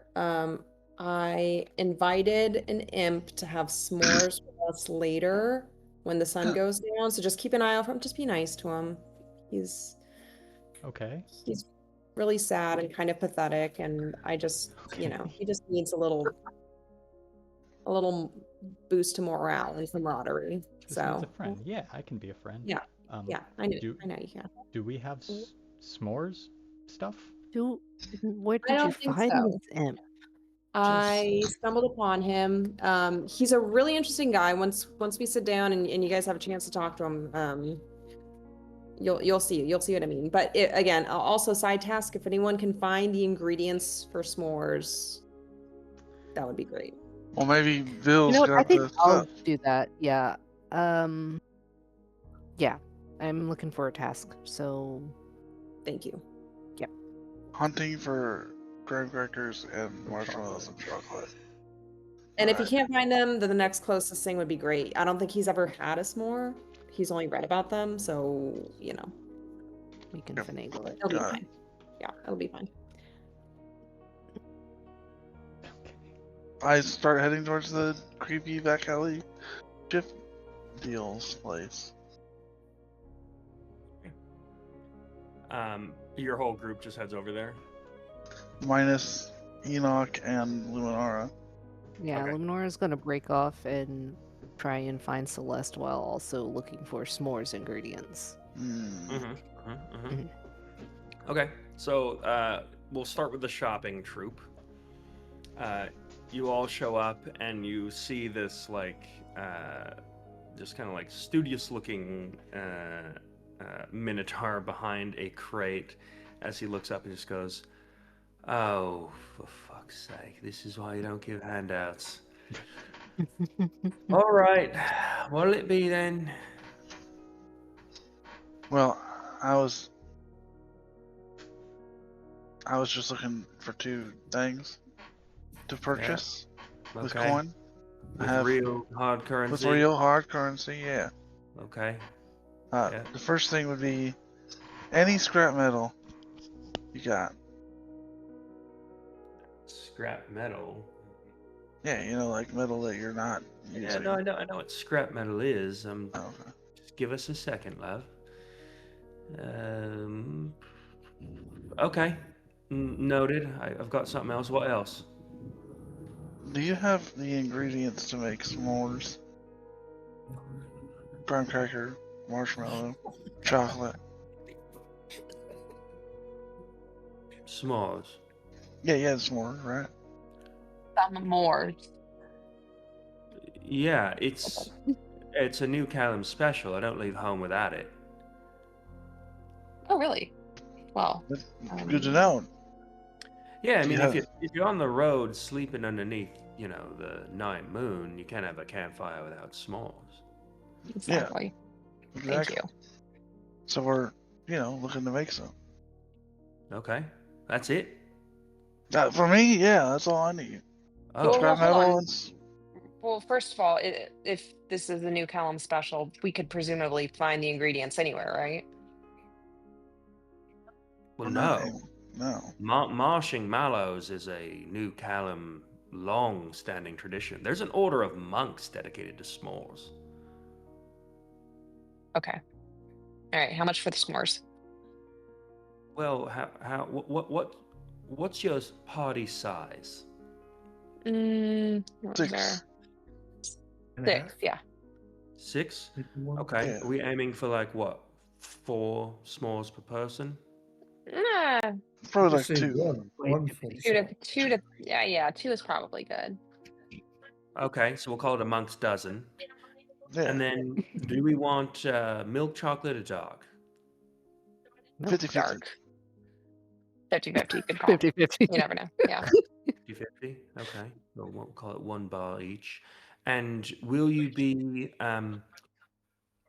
amenable to paying an additional 50% on the chocolate to ensure that the labor is mostly child-free? No. Yeah, I am. Yeah. This is what I'm buying for the group. Well, here's I the thing. want- They say it's ethical, but by whose standards, really? I trust This this guy's? large minotaur. I'll be crush honest. us. She has a point. It is in theory more ethical, but I cannot promise that the labor from it will be 100% child-free. But it's more. It is more child-free. Yeah, and then I'm willing to pay more. It's not that Sure. much more. It's just a 50% upcharge on the chocolate. Yeah, no, I'm. Alright, Again, I'm. Okay, that's fine. You can buy your own chocolate if you want. I don't care. No. But my chocolate's gonna be as ethical as it can be. Okay. That's a good lad. Okay. And then just with standard, I've just got 1 for the marshmallows, so it'll just be that.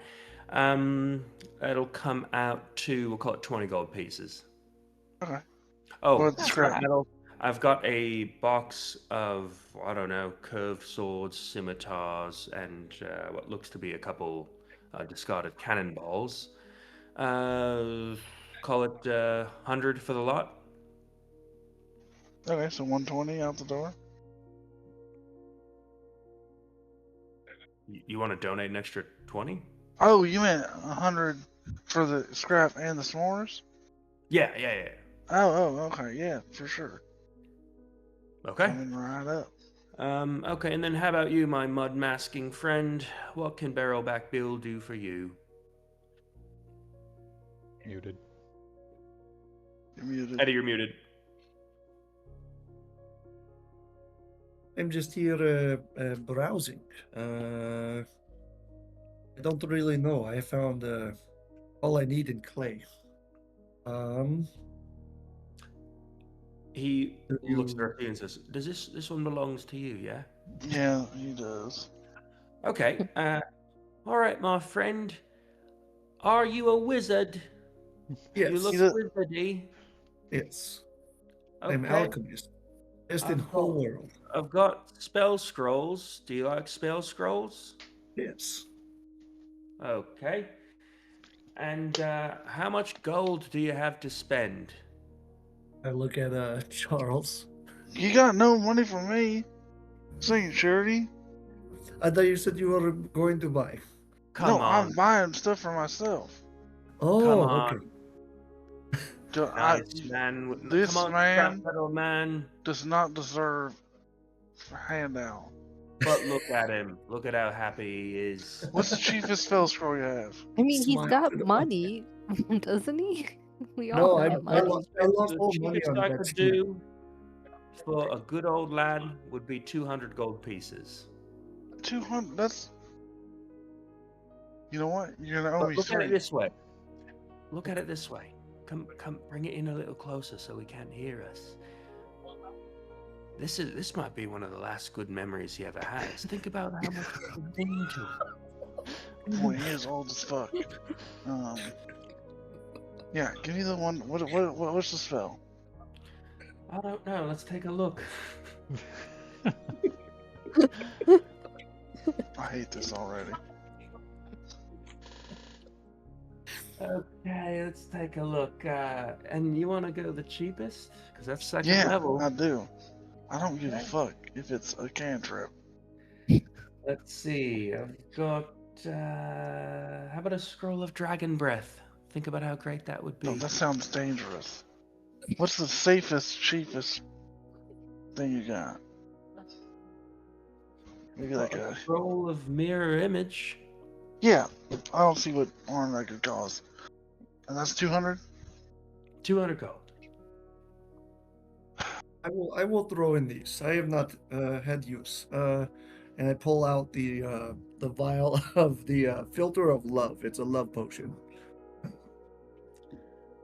I got a long time ago. Thought I was going to need, but that will be my bit to help with cost. What is this worth to you? Honestly, I don't feel comfortable taking this. Cool, 200 gold. And I will take the potion from him. And I feel that this whole interaction has been much less endearing now that I know that you had that. But Wait, what do you mean? do you know what this is? A love potion, that's just what you said. And you don't find that creepy? The notion of slipping someone a drink and making them fall in love with you Oh, against I was their own- going to destroy it after we left. Right, but why do you have this? I don't. He did. I'm getting it out of his hands. Because he's weird. And old. And I doesn't made one deserve customer love. a long time ago, and then he never come to pick up. And so I keep. So, as one vendor to another, you can choose who you do business with. If some creepy fellow comes in asking for a love potion, you say, "Get out of my store." No, mate, no. Develop your personality. Talk to someone. Like, find love in your own way. Don't get it from a bottle. I'm not guidance counselor. I make potion. You tell me, I make. You buy. You know what? I don't know. I'm having to be honest, as someone that's running, a black market, operation under the nose of my employer, game's got to respect game. So it's been a pleasure doing business with you. And then he'll take the gold and then give you the. First of all, you haven't done any business with him. You've been doing business with me, and I'm what I would consider myself reputable. In the Vegas sense of the term. Yes. All right. Well, is there anything else? Because I've got charms. That's what you adventuring lot seem to be into. No, I got a gun. That's all I need. Mazarin, you need something? What kind of charms you got? Gosh, take a look here. How much gold you got to spend? Well, that's for me to tell you after you were okay. Let's keep it under 1,000. Under 1,000. How about exactly 1,000? What is it? This, my friend, is something I like to call the charm of the Inquisitor. It prevents your enemies from healing themselves. And Intriguing. others healing them? Correct. It Hmm. What's prevents. the range? It's an effect that's applied. It sort of doesn't, it works, I say, 70% of the time, every time. Just sometimes. What is that dependent on? Um, blind luck. Well, that doesn't seem like a good use of my money. Well, but think about it this way. The more you try, everything's guaranteed if you keep trying. Well, there's no guarantee that I can keep trying if the enemy in question blows me to smithereens and I'm dead. And I was Okay. relying on this one charm to keep me alive. I don't know. That's kind of Look, I've been adventuring and caring for adventuring for the better part of, I'd say, 30 years. And one thing I've learned in all my years of experience is nothing is 100%. What you do is you gain every single advantage that you can. And this conversation that we're having right now and you spending this money could be the difference of you saving your friend's life or not. I knew a guy that died in his sleep to a dream spell. You could die at any moment for any reason. Wait a minute, you knew a Okay. guy died in his sleep Yeah, from a spell. from a bad dream. He had a nightmare and died.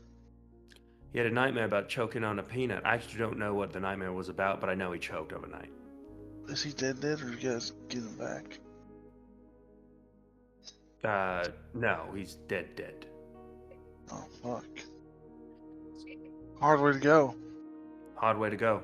Well, in a way. Well, in your it's sleep, easy. yeah, I guess. Yeah, I guess literally in your sleep. all right. But- Okay. All right. Okay. So, to be clear, this Inquisitor charm, here's how it works. So, if you deal necrotic damage as part of the damage that you're dealing, on an attack roll of 18 or on a saving throw of 3 or less, it deals a debuff called Condemned. That basically means that they have to be healed once to remove the condemned effect, and then they can be healed after that.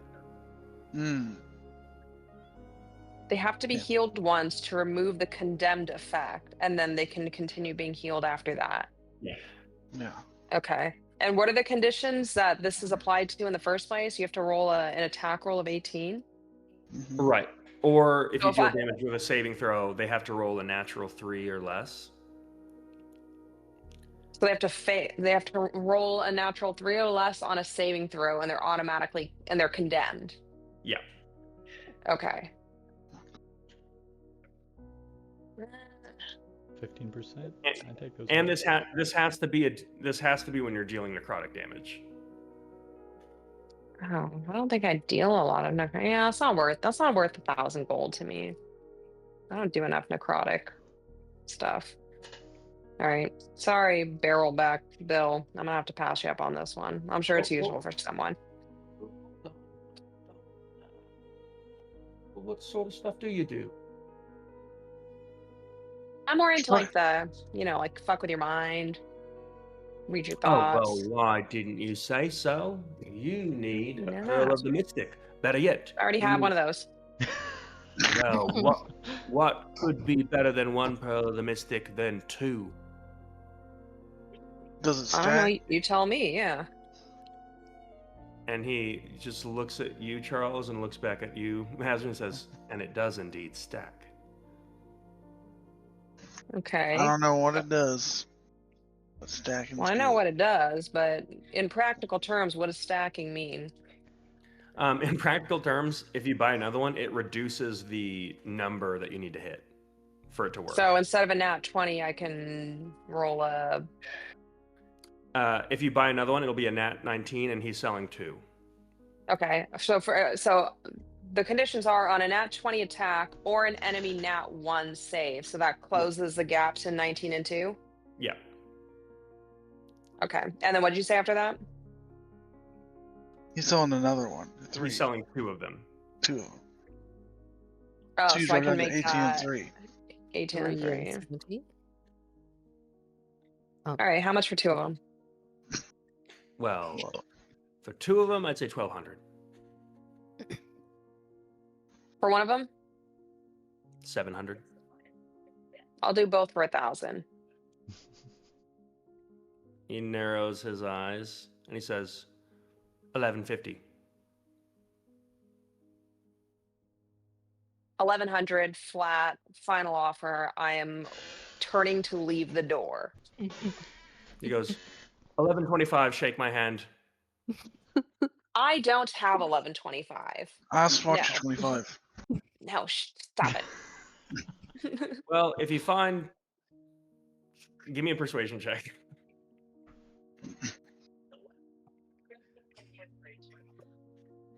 Ooh. Persuasion. I have a +0, but I rolled a 19. Persuasive. He goes, okay. All right. Here you go. And do you have an enchanter that can combine these for you? Do we? I don't know. I feel like that would have been useful information. Can Sal do that? You have 2. Sal? She looks at Sal. You know? This would be more under Enoch's. I don't know if Sal is proficient in enchanting tools. Okay. I'm going to trust that Enoch can do that. Well, if you need someone to combine them for you, then I do offer that service Okay. for money.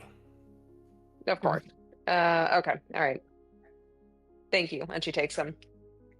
Okay, well, fine. Oh, Okay to that one. Mr. Bill, sir.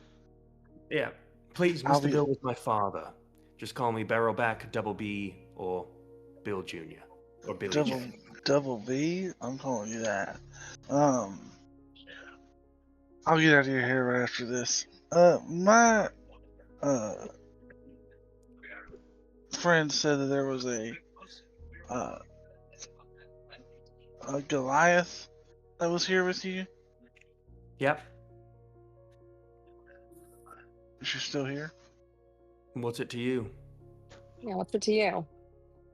I was just wondering. Sorry. You trying to love potion my goddaughter? First of all, I do not want to love potion anyone. And second know of what? all, Give me the love potion. okay, I give it to him. I don't. Doesn't mean Takes it, anything to me. puts it in his pocket. He says, Are you gonna Don't love potion go me? "No, you're so not my type." Well, I'm not unattractive. Look, I'm not here to deal with your insecurity issues, mate. That's for you to figure out. And I certainly don't want you around my goddaughter trying to do that. Trying to do what? I'm not gonna try and sleep with Why ask you your questions about my goddaughter. goddaughter? It's weird. I never After met a buying all the scrap Goliath. metal, The scrap metal's for Mr. Chompy. I haven't fed him in a while. And I know he's like inanimate or like not real, but he's real to me. No, they're real. Constructs that eat scrap metal need to eat scrap metal. How often should I be feeding him? No one told me. Someone just gave me Every this. day, every day. Oh my god. Is he dead? They don't die. They get fussy. I gotta go feed Mr. Chompy. I'm so sorry. Hey, you're not keeping him in a bag, are you? No, he's in my pocket right here. I pull him out. Look at how Oh. happy he Oh, looks. look at the little guy. He's emaciated. I give him a sword. He just like ravenously eats it. He's like, "Why didn't you tell me you needed scrap metal for this? You weren't speaking like someone who's fucking talking like it's an emergency." I didn't know it was an emergency. No one told me the rules. Someone just gave it to me. And I just been, because he's been throwing up You've never bullets. owned like a beta fish or anything? I never owned it. First of all, my memory was wiped. The only thing I remember is being in the military, so I don't know if I had a fish or anything. and you watch as he just like picks up Mr. Chompy's and is just like kind of like using his big thumb to like stroke the back of his head, and he's like, "Oh my God, he's oxidizing." What do I do? Well, first off, you got to feed him every day. Give Okay. him love and affection and words of affirmation. If you're gonna name him, you might as well fucking treat him like he's a fucking living thing, which he is. I didn't Look at the little guy. understand. He's got a little soul and everything. He has a soul. Yeah, he's got a soul. It's probably some fucking condemned mortal that was put into a construct, and this is the rest of his God. existence, where his only way to interact with the world is to eat scrap metal Oh my and God. shoot Did out he just... bullets. He's been throwing them up, but I mean, I guess that's. Oh, poor so- guy's only got one way in and one way out. I know. I thought that was weird. But you know, I'm not a constructor. Look, you need to feed him at least 3 times a day. Don't overfeed him. You let Got him it. gorge himself on like 3 scimitars just now, so we just do 1 scimitar, okay? 3 times a day. It's Or a lot of- scimitar worth of metal, okay? Okay. And look, here's the thing. It's not fucking complicated. If he vomits out the bullets, just feed him bullets back. He's just got to clear out his digestive system, otherwise he gets clogged up. I just feed him his vomit. It's not vomit, it's bullets. Okay. It's a complicated arcane machine that needs to work. You don't want it to get gunked up. Yeah, no, I don't want that. I just didn't realize that I had. No one told me any of the rules. How long has it been since you fed him? And be honest with Oh, me, or know if you're dude. fucking lying. Weeks at least. You're I'm being so shit. sorry. I didn't know. I really didn't know he was alive. I don't know magic You know what? stuff. I'll just say, I'll get it. I've got many friends. My best friend always would say that I don't know magic stuff, and I wouldn't entrust the life of a scrap metal eating construct to his care. And it sounds like this was just thrust upon you, so I'm going to shift the blame to whoever gave you this thing without fully explaining the gravity of taking care of a small life in your hands. Well, I'd like to say to you, Mr. Double I will do everything in my power Wait, to make sure that this. Mr. Double B's my father. You can just call me Double Okay, B. Double B, the B man. I like I will B-Man. do it. I'm going to stick with that. Sounds pretty cool. I'm going to do everything I can to make sure that this little construct, Mr. Trumpy, has the best goddamn life from this moment on. He holds out his hand and just says, "Promise me." Promise. I shake his head.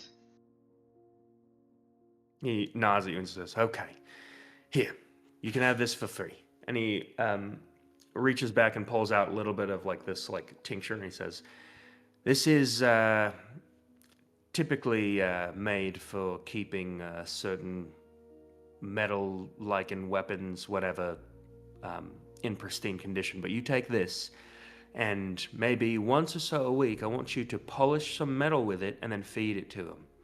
It'll it's good to change the oil every now and then." What is this called so I can get more if I run out? Well, any oil will work, but this is Okay. a stearate oil. This is overkill, but it's all I got right now. But I just hate to see the little guy get. Just, I want you to do this, please. Double B, thank you for taking the time to explain this to course. me. Of course, here, I'll give him back to you. And he, Mr. Chompy, I'm so sorry. I will go back to the group holding Mr. Chompy and looking sad. okay. I think Um, Luminor comes on over the comms. So I've located a very self-important chef who's guarding the small supplies, like Oh, the I bought Empire some. secrets. Okay, so I can stop these negotiations. They're still ongoing. Yeah, it sounds horrible. Okay, thank God. Okay. As we're Okay. walking back, you'll see Luminora, in this moment, as you say that, the chef looks at you and then just like very carefully like stows his blade, if you will stow yours, like the same time. I would have won this, I want you to know. I would have happily died protecting this chocolate. Aggressive negotiations. Kidding. That sounds You said to tense. procure s'mores and she needs something to do. Fight a chef to the death. If you knew how many children didn't get a chance to go to school to make this chocolate, you'd understand. as we're walking back, you'll see I've got Saul's got his alchemy jug out, kind of looking at it in the light, trying to read this poorly scrawled or scribbled note on the side of it. Oh, you say you need oil? I can create. Who knew? I like to think that Sal like sticky can't noted read like it. a conversion table of all the shit he found out he can do onto the alchemy jug. Yep, exactly. I don't think I need that much oil right now, but thank you. Yes, anytime. Thank you for scroll. What does Alright, it do let's- again? I forget. I don't remember. Mirror Okay. image. Scroll of Mirror mirror image. image. Thank you. I actually don't care. So Sal, you can learn that spell, and then you can learn how to transcribe it into an infusion.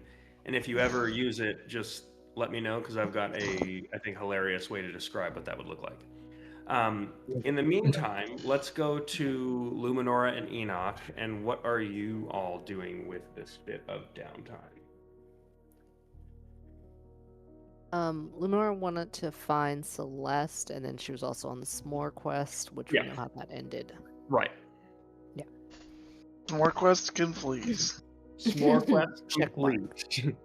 Plus 100 XP. All right.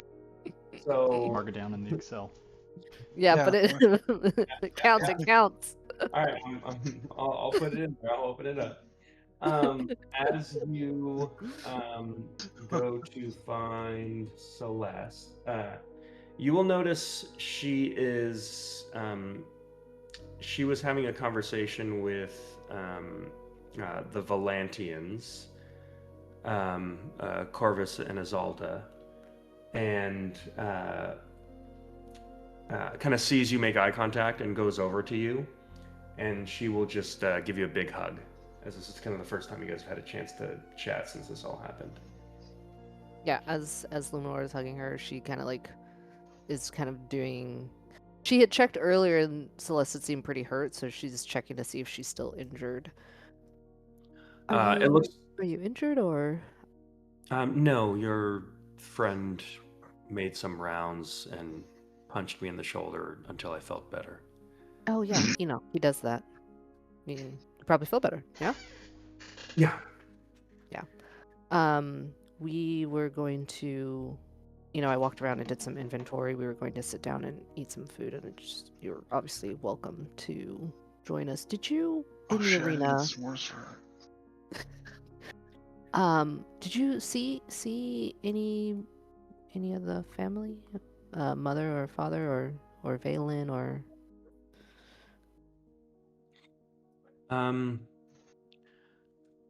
I didn't see Valen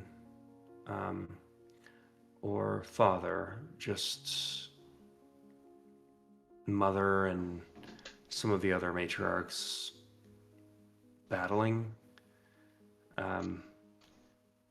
It was getting a little explosive, and she told me to just go, so I didn't know what to do. But I'm wondering if I should have stayed.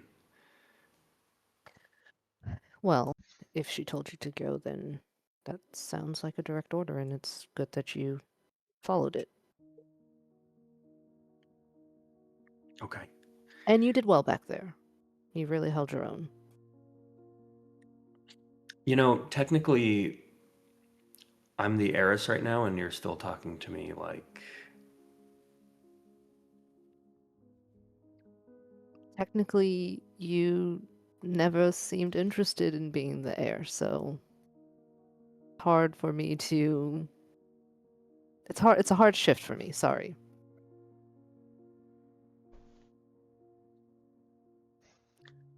So, did you want to comfort me? Did you want to give me your status report? Will that make you feel better? Comfort you. Yeah, you fought well back there. You beat me like you always do, and then we're trying to figure this out, and then she kind of like pauses for a second and says, and I'm going to kill Tasha.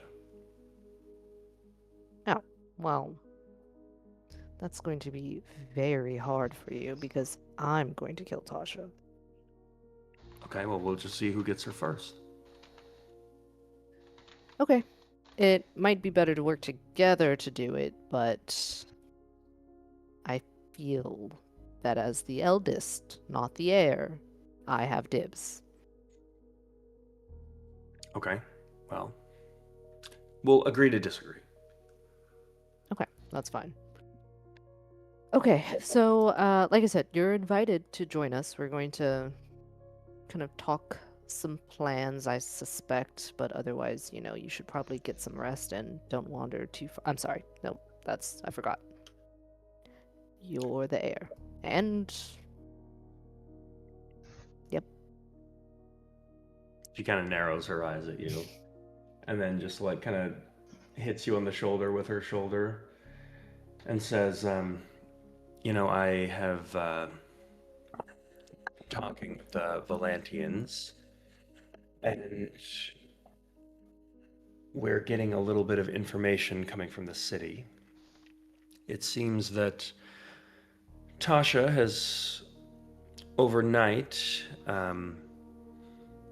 seemingly attacked almost every single notable district and installed a governor in multiple aspects of the city.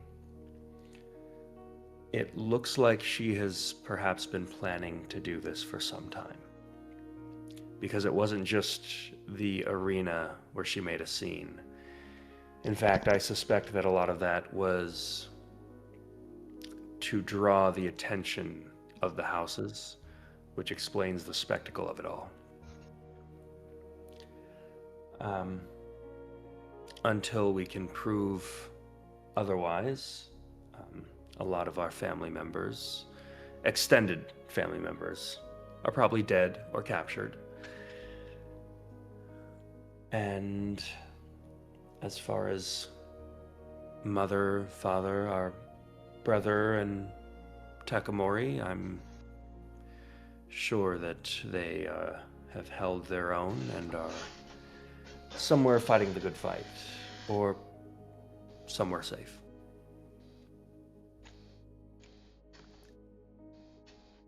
Of course, yeah. So, do you know any word on the Empire's response? No. It's been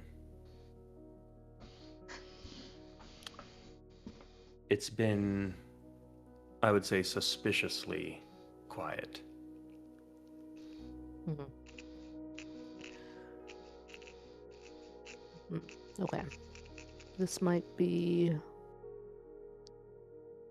is going to be rather complicated, but I think once we amass enough resources, we'll be able to come up with a plan to, take conscriptions back. And you watch as Celeste just kind of like nods blankly. You need to get some rest. She just goes, yeah, at some point.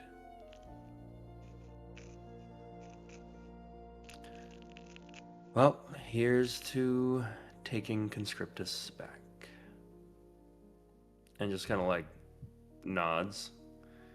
And then like goes to walk towards like the campfire that is being set up for s'mores night. Where's Nate? For the morale. We only got enough for 5 people. 6. It's okay. She can have one of mine. Got enough for 2. Yeah, I mean, I was gonna offer her. I'll go fight the chef. No, we're fine. Charles, With that, told me to. Luminora, Marion approaches you and just goes, "So I have some news. Is there a... Would you like to sit down?" Just go ahead and rip the band-aid off because it sounds bad. Well, I have been in contact with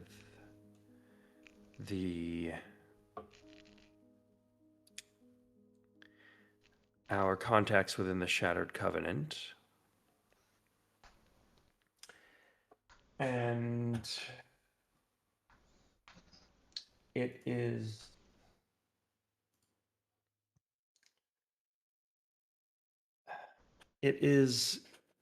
Issa's opinion that the Queen of Brightwater's invasion in Conscriptus is a net positive for the organization, and they will not be interfering. Yes. Destabilize is their whole goal, so And I'm not surprised. we're not done.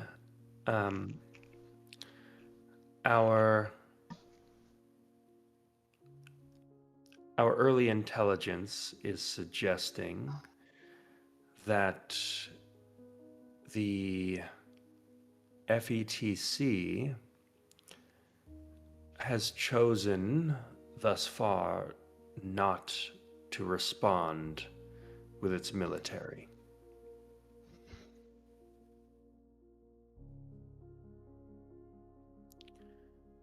Okay. Well, And the leading theory as to why that is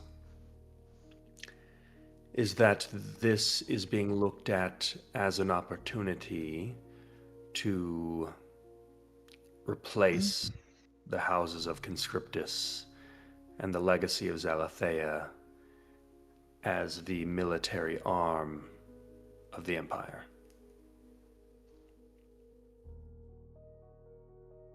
mm-hmm.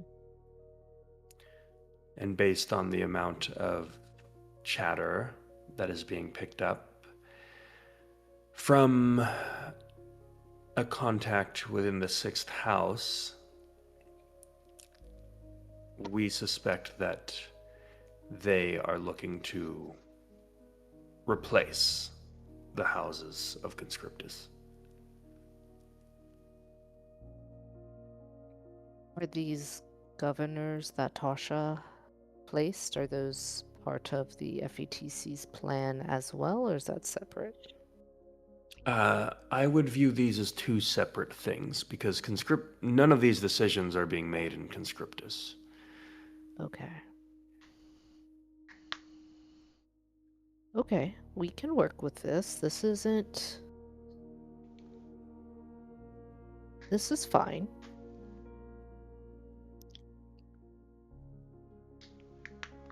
Right? Okay. Yeah. Crazy. Well, I'm not sure.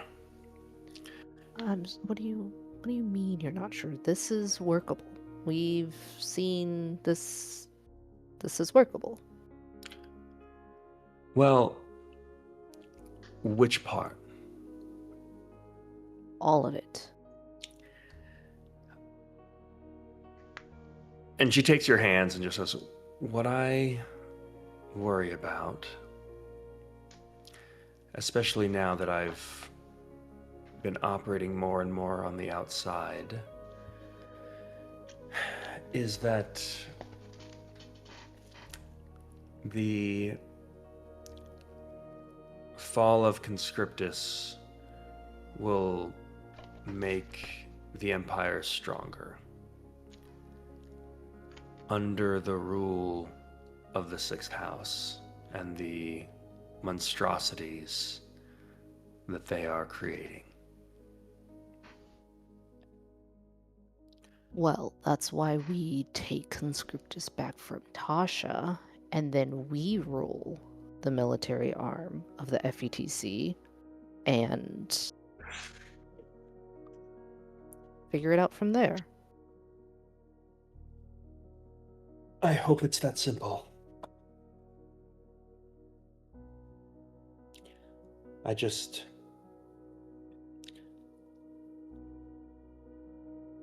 just worried.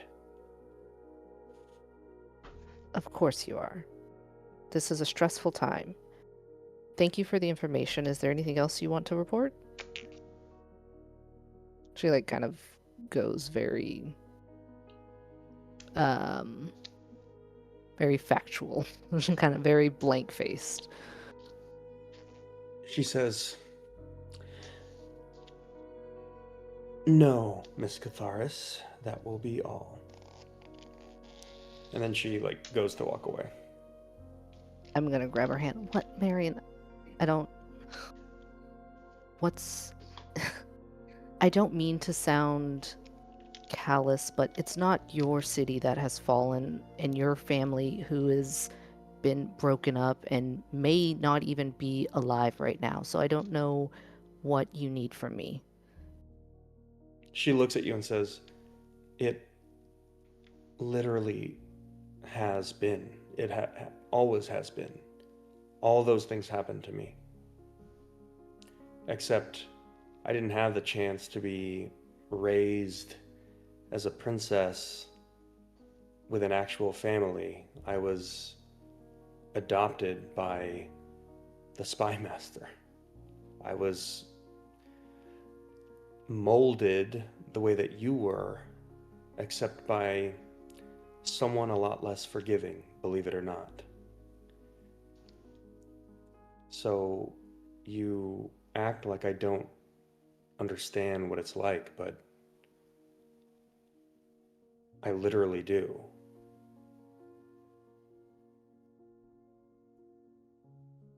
And she just kind of shakes her head a little bit and then goes to walk away. I'm sorry. She just goes, "Yep, I just need a moment."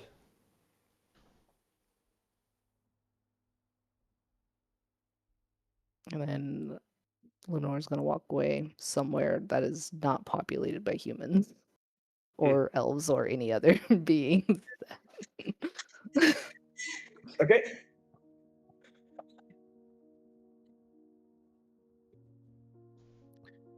So, with that, we'll proceed to S'mores Night. I guess six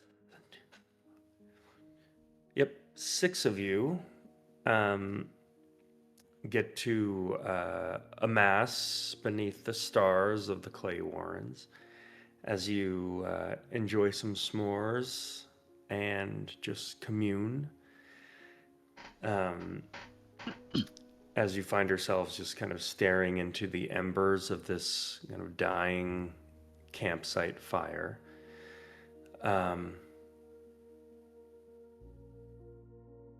You'll notice that Celeste has nicked a bottle from somewhere that she's just been passing around the group. Unlike what you've been imbibing recently, this is a bottle of very, very cheap New Callum wine.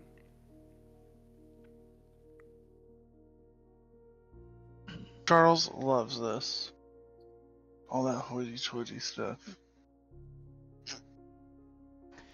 Not good for your soul. I'd say, Charles, it has been a very long time since you've slept outside. This is definitely bringing back some memories. Some good, some bad. Yeah, Charles chose to do this himself because it feels like we're back in war, and so he wanted to get in the mindset, and so this is what can bring him there. Getting back to sleeping with one eye open. Every once in a while, if one of those flames flickers the wrong way, is making sure it's not a fucking Hongul gnome coming at your throat. Yeah. Yeah, Fucking sleeping with Hongul. your hand on your sidearm. Yeah. All right. I'm gonna make a. I'm gonna make an insight check just for long-term goals for myself. Okay. Do you want to make it above the table? Sure. Enoch is just saying how on edge everybody is. Mm-hmm.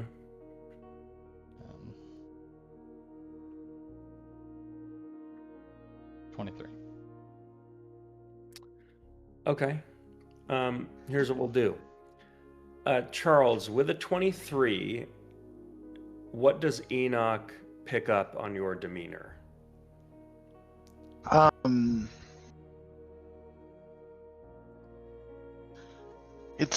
Charles is definitely different than normal. He seems very focused, but kind of jumpy. Like, very much, anytime there's a noise or something, he's, checking it out. He's quickly, reaching towards his holster, even though he doesn't have to. It's still a reflex,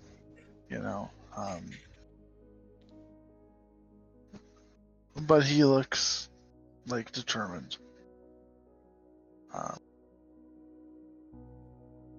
He hands out the s'mores ingredients, and he doesn't partake. He is very. He's not like joking or like lounging around. He's like really like concentrated. So definitely different than standard, or what we've come to know, Charles. Okay. I'll take the bottle from Charles in the rotation and take a quick swig and then nudge his arm and pass it right back to him. And you can Charles takes a little bit of a longer drag, but then passes it. It's good to keep an eye out, but you can relax a little bit. We're not too deep in the shit yet, Chuck. Not yet. We're also not far from where we saw some demons. We're not, but I don't think they're not going to be drawn to our flame. Take a deep breath. See, I don't know what they're drawn to, so I'd rather not make assumptions. Take a deep breath is all I'm saying. Make sure you're sleeping. Don't worry. I'll be able to sleep.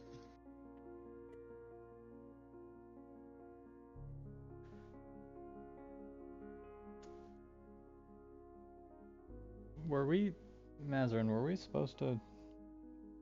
I never saw a little imp-looking guy. Were we supposed to find him? Or was that just to keep an eye out for him? I told him we'd be out here, so I kind of assumed he'd be rolling in. I made a stick for him. Kind of a Aw. walking stick. As you say that, there's this little like puff sound, and you watch as this imp apparates. He is standing like literally right next to the fire, like where like looks like it's maybe cooking a little bit of his flesh. Right on. You're gonna burn yourself.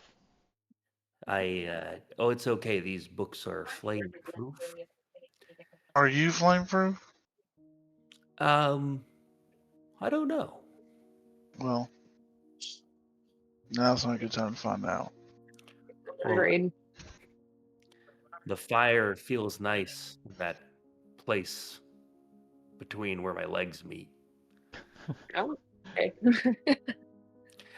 I don't mean it like that. I have no conventional genitals. Ah, I scooch over and pat the log next to me. Well, have a seat, little guy. I made you a stick. Got it. I have been standing here for hours from even before the fire was made. I just didn't have an organic time to introduce myself, and then I realized that because I've been invisible for too long, at some point it became stranger and stranger, where I feel like I should have revealed myself way earlier, because then I'd have to explain why I was here, and I couldn't concoct a way for me to leave because I realized that with the light of the fire I'd leave footprints, and it's hard to fly with the bookshelf, and certainly a book could fall out and then you'd know, and then never want to have me in your party, and then not buy my contract off of Cass, and then I would just be doomed to forever stand in that room once he forgot about me, just wasting away, running out of healing potion, going through the painstaking process of healing potion withdrawal, and then just absolutely hitting the first circle of hell, at which point my contract would go back to some other devil who would ultimately sell it to Asmodeus, who would just crush my soul into like a powder that he would drink, and then I would just be just a nothing, just cast into oblivion, just nothing, speck of dust. You are wound up. what I say. Yeah, pathetic even a little bit, but Yeah, both things are true. that's okay. We're buying. When did we're? I got no money. We're buying you out. What's happening? Well, Eh, you might take magical items or some other kind of. He's been making a lot more deals lately, so you could trade for a soul or something. Okay, well, think about it. For now, here you go. These are yours. I was told you never have had these before. And a little sliver of chocolate and all the ingredients.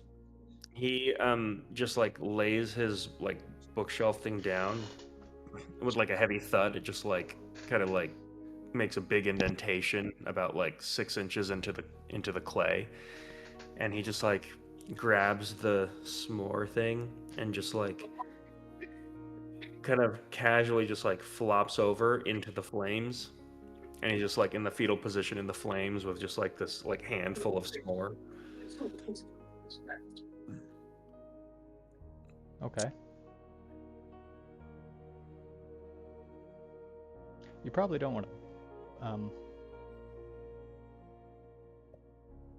So Luminor, how did everything go with your sister? I mean, she's here.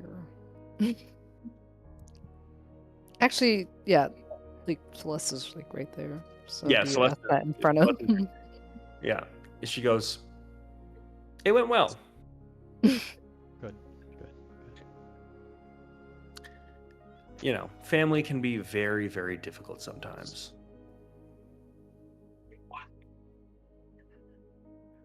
Is he? He's turning black. As you look at like the little burning imp in the fire, he just kind of sees you looking at him, and he just goes, "Oh, thank you very much. It tastes like charcoal. Very, very delicious."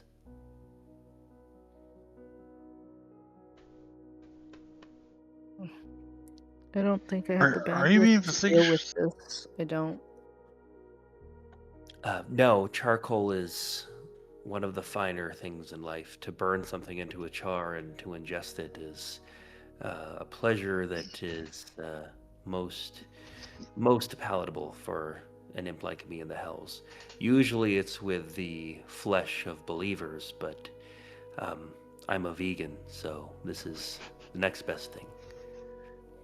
I I don't don't- think that marshmallows are. Don't tell him. I also don't know, So I won't say anything. No, yep. Yeah, Enoch, it's going great. Definitely sounds like it. Mm-hmm. Mm-hmm. You know, it does feel weird to be having this conversation with both of you here.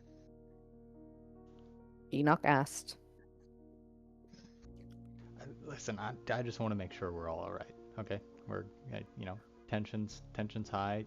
You're jumping at every twig that snaps. I mean, if I'm honest, you me? both, Chuck. Oh. I mean- you two sisters, you both kind of got a little bit of RBF going on. So I was just That's just my face. sorry.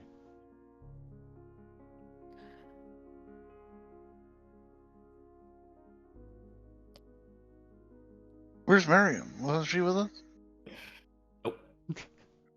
She was She's with the you, one- but she's not here right now. She's the one with S'more? I'm going know. to go do some sword forms, I think. I think I'm going to do some sword forms. Yeah, Get like right as you say that, Celeste goes, "Yeah, what is she to you, by the way? Because I feel like I'm clocking a vibe. Is there a vibe?" Charles just nods. sword forms, and I walk off aggressively. And you just start. She's I'm burning the rest of my spells, just practicing stuff with the Forever Blade.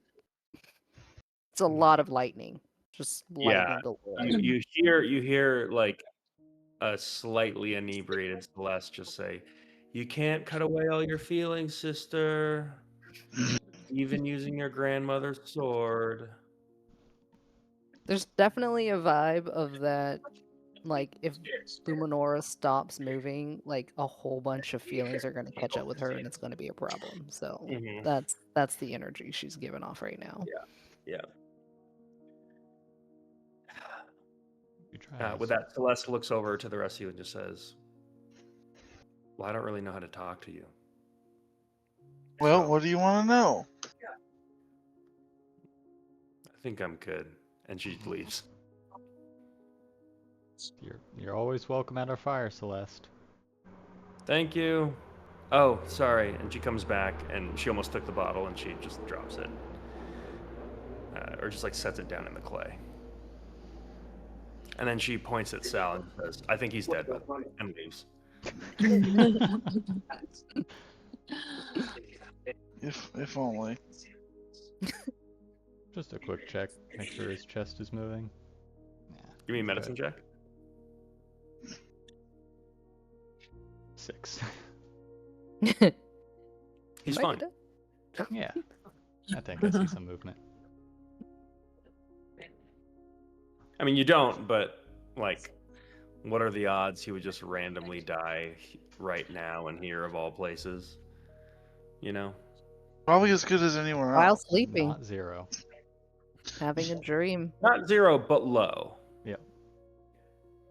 Like, I'm pretty sure he got like punched in the head by a Glabrezu, like, 8 hours before. Yeah. But no. Yeah. it's About fine. 30 minutes later, Luminor comes back and it's just like sweaty, a little bit more dirty thanks to the clay. All right, good time. You will notice as she approaches and she has like the sheathed blade that is still like spilling out a little bit of like a dark shadow, the temperature drops by about like 5 degrees in the area around her. And you watch as even the flame, there's like an area that like the light from the flame just like stops working. Is the sword unsheathed? Is that why it's having this effect?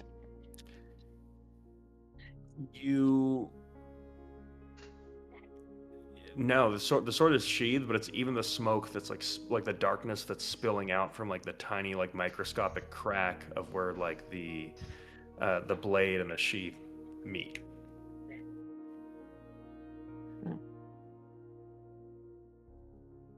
Oh yeah, this was a pretty big point. I think you missed this session, but when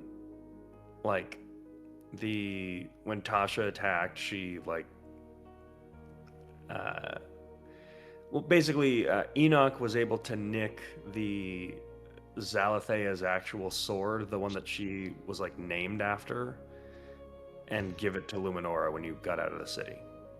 Oh, Yeah, sick. pretty big point. Yeah. But So yeah, so she's got like the sword of like a demigod. Oh shit. We got That's sword. well, that's so cool that you have like the sword of Zalathea and stuff, but you're kind of like encroaching on my s'mores temperature campfire. I have a system. So if you could take like 2 steps back, Luminora, Nope. Yep. Uh-huh. you're good. You're good there. You're good there. Okay. As you were. craziest thing you've ever said, Nazrin. Not even in the top 5. Got a system. Right? Got a system Yeah. for everything. Yeah.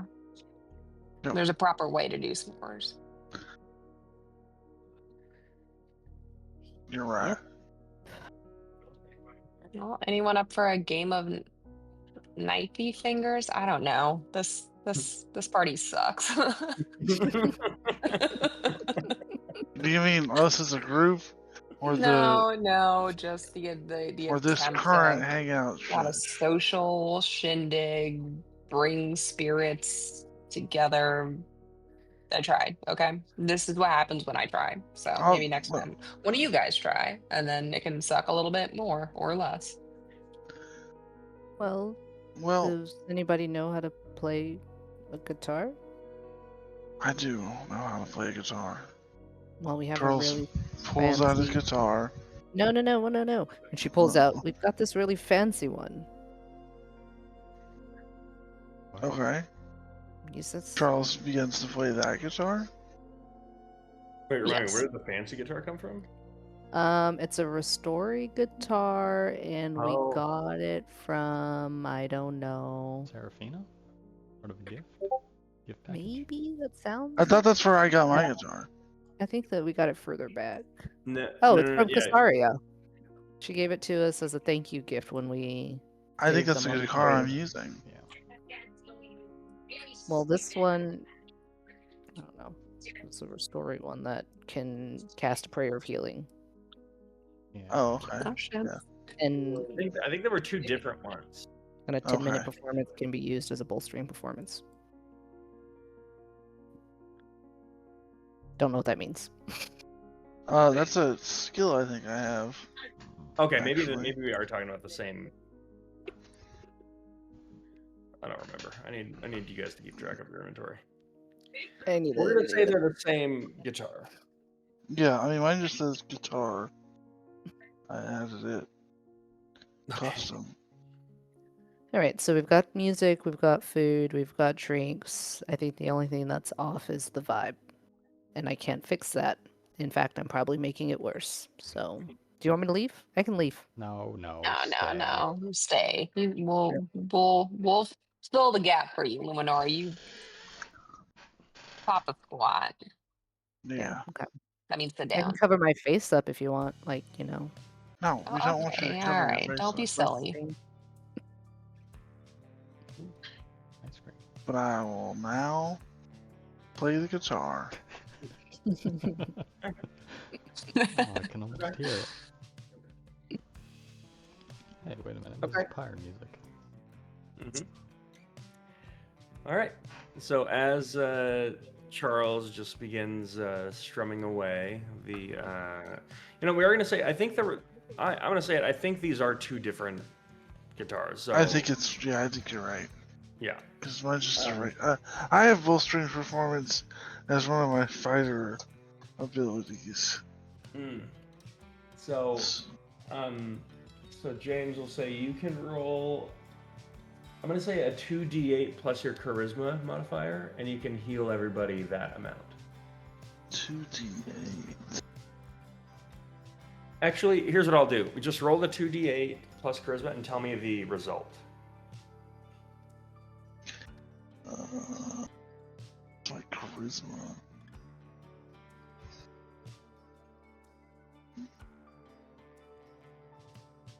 Oh, well, it's 9 total minus 3, so 6.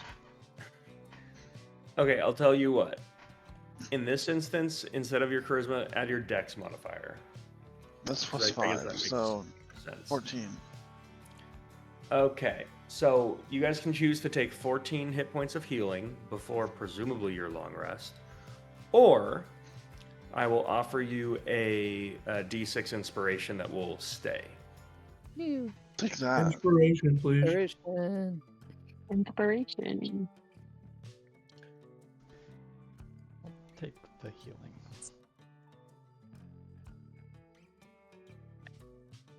Okay.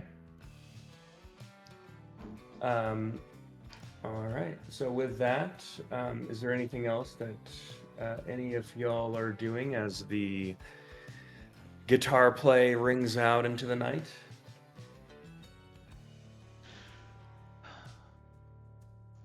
No. If- Okay. All right. I think vibe check has failed, so I'm gonna say no. Your check. Said vibe check has failed.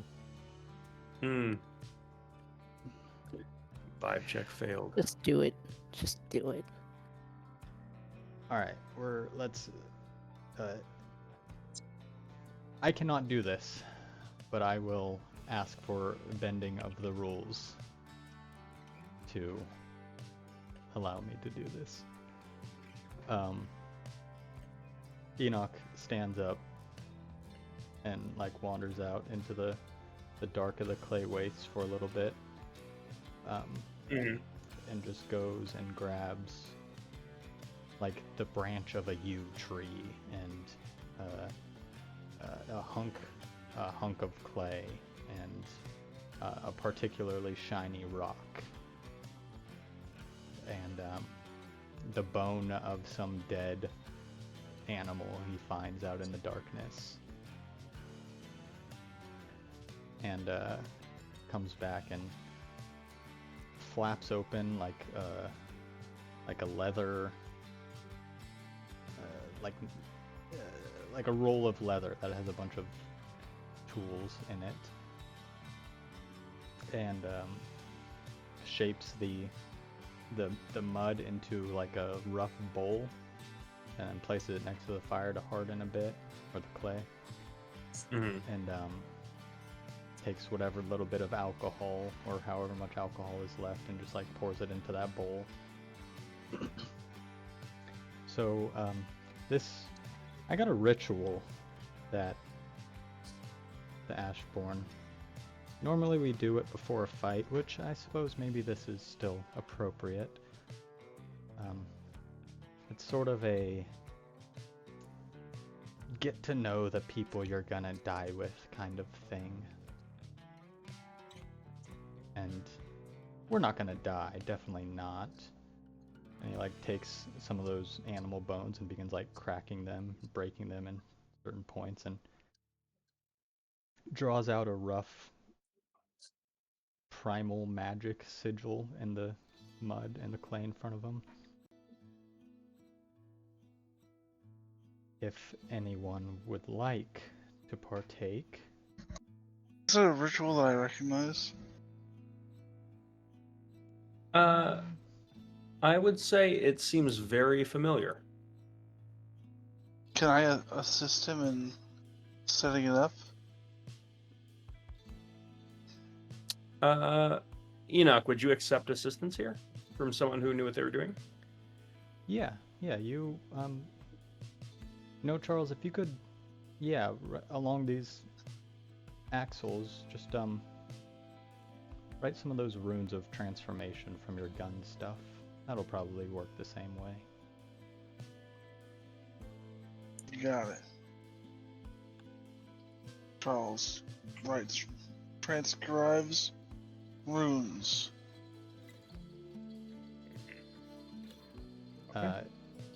He lets the clay bowl harden enough, and once all the runes are situated, he takes it and gently places it in the center, and then tosses a handful of broken bones into it. And what is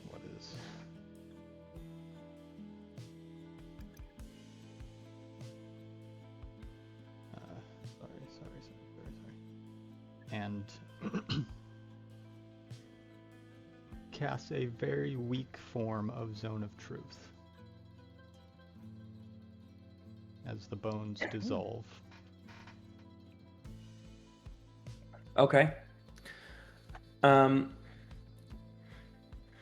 Yeah.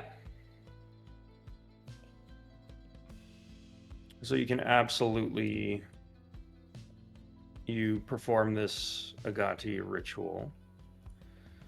And yeah, you all feel like a little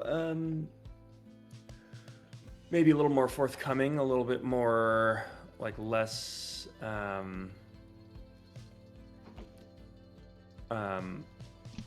like your inhibitions have been somewhat lifted. The wine, as those bones dissolve, the wine sort of, what's that word? Liquid to gas? It gases up. It sublimes or something, or it evaporates. Yeah, it turns into like a mist and begins wafting like it's incense around this campfire. Mhm. So, you can all, if you concentrate really hard, or maybe not all that hard, I'm not too great at this, you can resist this. Otherwise, anything we say for the next 5-ish, 10 minutes has to be truth. Otherwise, you can't speak. So Charles like- surrenders to the zone. Yeah, so I'm gonna say like there's no saving throw, but you all feel this like effect, and yeah, as Pierce said, like you can choose to be affected by it or not. You can decide how it affects your character.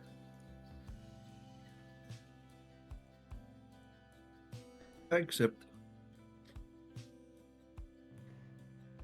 Wonderful. Is this like a conscious thing? Like Enoch comes forth and says, "Truth or dare?" Like we're doing this, or is this all just like happening in the background, unbeknownst to us? He's explaining as he's Okay. explained what I've said so far, but he doesn't Okay. outright fully. I think the most he Th- says is, "You can't lie now." Okay. And what is the purpose of this?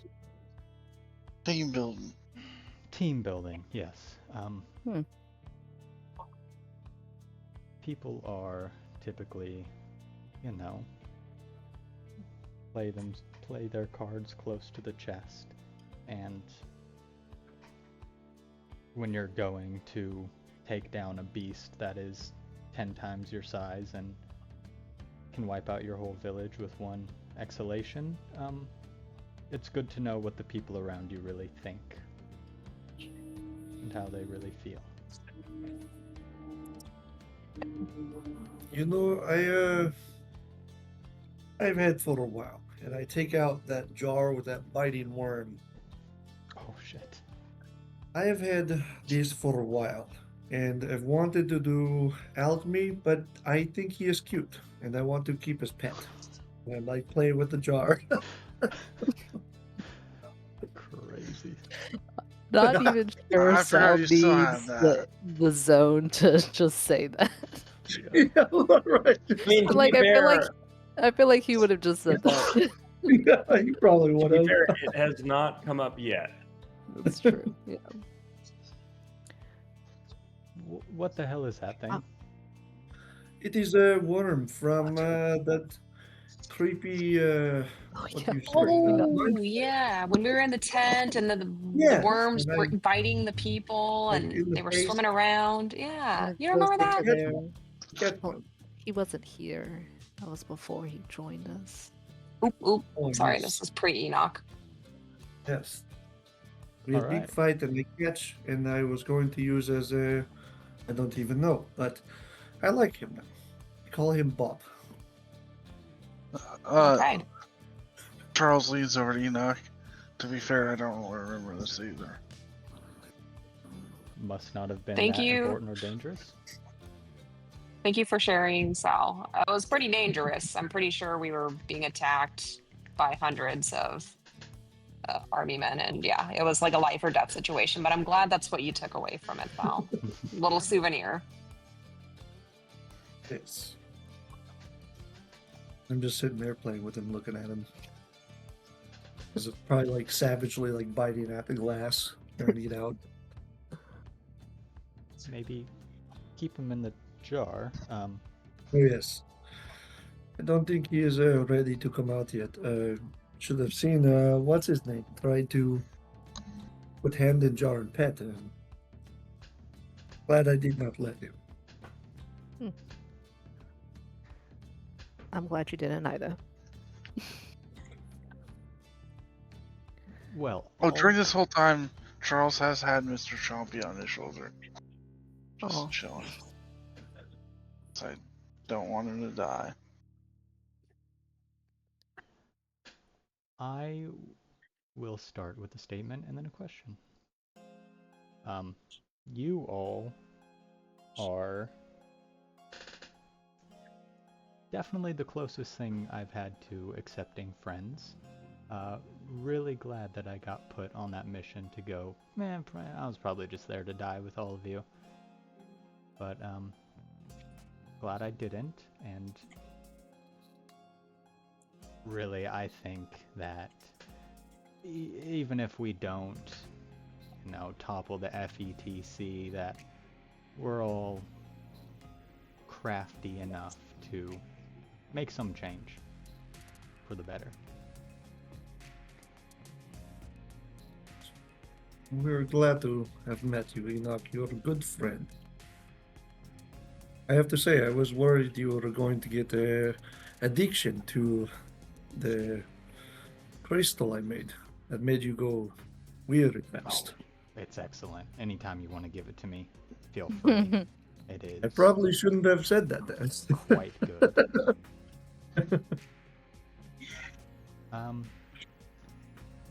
Question 4, and he looks over at the group. Mazarin. Mazarin, I can read everybody else here pretty damn well. They all kind of wear their shit on their face. Like mud mask. Like a mud mask. You, not so much. So, It's kind of my job. But what was go your ahead, job? ask away. Oh, what was my job? How long do we have? Let's see. I was an agent of the 6th house. My father raised me / abused me and turned me into basically a human weapon. Yeah, this isn't natural, this mind reading thing. This is years of essentially mental programming and again, child abuse. I worked there for the majority of my life, a bunch of confidential stuff. I was stripped away from my responsibility to join you guys and become the Ledgerman, and that whole shit fell apart. And then my own father turned against me and sent Reverence 2.0 to come kill me because I was standing in his way, essentially. And now I have a lot of issues that I'm going to deal with at some point in my future. And that's just my dad's side. So yeah, that's pretty much the gist of it. I'm pretty sure I've revealed to you guys before that I've had involvement with the 6th house. And yeah, I've played my cards close to my chest for pretty much up until we met Professor Alderdice, but I'm pretty sure that I'm on a kill list somewhere. And so free from the chains of confidentiality to be pursued for the rest of my life by the 6th house. So it's great. Yeah, live a life on the edge. I guess I was gonna say add it to the list, but it sounds like the 6th house was already on the list of things who want to kill us. Oh, I thought we were adding on a list of things we want to destroy. Oh, we can do that too. That would be great too, yeah. I thought those That were would- the same list. Yeah, well, yeah. Yeah, why not? Yeah. I Let's guess make good them the point. same list, yeah.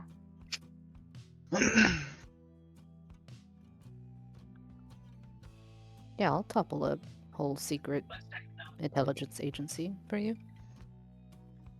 Yeah, I mean, if anyone's gonna do it, I feel like guy that's been on the inside, I would be able to sleep at night if we were able to accomplish that. So yeah, I think that's a pretty good goal to set out.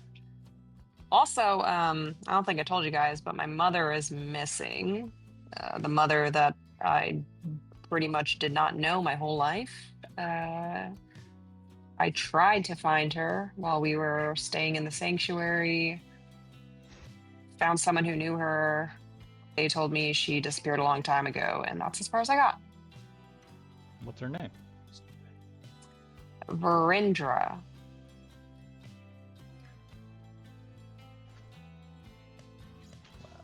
We know. Well, I mean, we got this little guy who. I also don't know if he's dead or just enjoying the fire, but he's got a lot of books. He doesn't. Yeah, he doesn't really know shit. I already asked him about it. Who, me? Oh my God, you're awake. Hey, buddy. Yeah. I did fall asleep for a little bit. Has anybody seen my glasses? Here you go. Picks up the exceedingly thick Yeah, they're heavy. lenses. He They like are. takes them, looks up at you, and then just does a couple of really hard blinks at you that are like magnified by the glasses. And he says, I heard. Sorry, I did fall asleep. It's hard to hear in the fire." And he steps out and says, "Can I be of assistance?" I guess I didn't ask you earlier, but you wouldn't happen to have crossed paths with a Verindra, a druidic clans member, elf, woman, my mother? I can't say that I have. Is she famous or of heroic significance? I don't know. Oh, I don't know. I don't know anything. have you ever met somebody named Theodore Travers? Name sounds familiar. Yes. Is it me? I don't know. Theodore Calvers. No, it's a different guy. No? I don't think so. I don't remember. I'm bad with Yeah. names. Well, so with me, it's kind of like that. Okay. Gotcha. Okay. So, Is she like I part said, of an interesting organization? she's part of a druidic clan that resides in the Umbral Grove, which we already went over. Is there a general location? Near the Green Veil. Green Vale. All right, let me flip through my bookcase. You guys talk on as I see what I could come up with. How about that? I was going to say, what was your name again, little one? My name is Gibby Strange. You strange. I thought that was what I was remembering. Why I remember name? I have book. Yes, here is Gibby Strange Disease Book. Ah, yes. I picked this up a long time ago. You make? Yeah, it's a little bit out of date, but I think some stuff in there is still pretty good. Just discredit anything about leeches. Ah, okay. Well, I I would you mind I get autograph? Oh, yeah, of course. This is cool. Signs it for you. Thank you. I'm honored to meet you. I come across many useful things in this. Oh, thank you. I've never met anyone who my work has had an impact. It makes me feel a lot more hopeful for my future endeavors. What are those? What are your future endeavors? I hope to catalog all the knowledge of the world and create volumes that people can read about. Anything they want to read about. Oh, that is a lot. I have hard time remembering names. And I Having think I'm knowledge going of to words. charge a subscription fee and create some kind of service in which people pledge fractions of their souls for the knowledge. And then over time, I take a little bit of the top, like a little fraction of a soul here and there. And in exchange for all the knowledge of the world, I'll become a powerful archdevil. And then I'll be able to go to my dad and say, hey, bucko, I'm back. And remember all that talk about how my books and adventures in surface dwelling was a waste of time? Well, look at me now, Pa. And then I'm going to fucking show a contract that is his contract and say, this house, this roof that you live under, well, it's mine now because I own you, bitch. And then I'm going to turn him into an imp. And then I'm going to take all his chains and then I'm going to pull them all over my body and I'm going to be like, I'm a chain devil, arch devil, and now you go out into the world and make something of yourself. Get out of my house and give me all your healing potions because I'm going to drink them in front of you. That is amazing. Quite Wait, the your plan. dad's not an imp? No, What is no, he? he's like, Great question. he's like a mid-level chain devil. Do you know what that is? Wow, cool. Okay. It's like a sort of like, it looks like a dude, but he's wrapped in chains and he fucking hits people with his chains and he's always talking about chains. And Does he have name? yeah, he has a name. What is it? How the fuck? Sorry, I would never know because Oh. he would never reveal his true name to me. Because if he did, it would be power that I could use against him. Oh. He would be beholden to me. I didn't know that. Okay. Damn, I thought I had daddy issues. Yeah, I just call him Chain Daddy. Nope. Maybe, All right. maybe refrain from that one. I like that. Why? Well, it's a little. He's a daddy. know what? that's covered in chains. You know what? You're right. I have no room to talk on this subject. Yeah. I'm sure you'd like to meet him someday, Charles. You got experience. You have a Chain Daddy as well. No, Oh, I of fucked a sorts. demon. Well, I got fucked by a demon.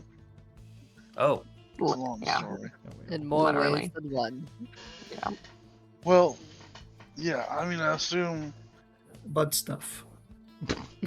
Yeah. So Thanks for just putting that out there, Sal. we didn't just We were 69 the whole We night. were subterfuge. We were going with he just goes, well, either way, that's impressive. I will add it to your footnote. Boy, I have a footnote. Yep, I've got 2 sentences on you. Okay, What's- can I hear him? What are they? Charles Brand, period. Human, gun stuff. Footnote, demon butt stuff. Oh, it was Grits. Grazit. Grazit? That's right. We called him Oh. Gracious. He called us. He introduced himself as Gracious, but we found out it was Grazit later. I don't document the list of Grazit's lovers unless they accomplish amazing things. I was not trying to be put on the list. I'm just giving. You said you wanted to know everything about everything, so I told you. You know what? Good point. 3rd sentence. By Grazit.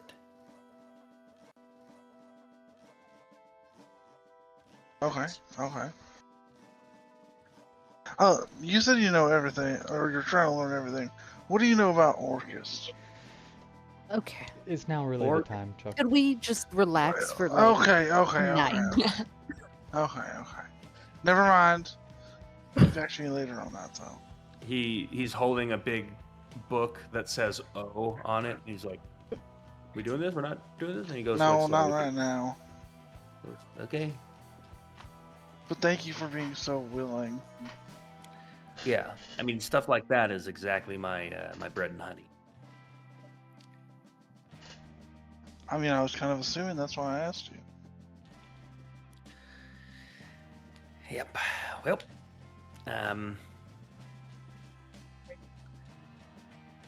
is this sort of how it is with you guys every night? No, we've never done this before.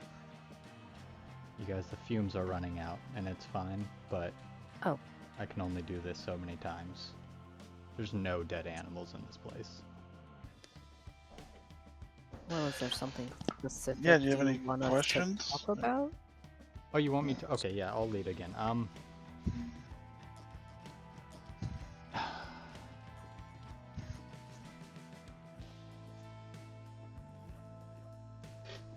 on a second.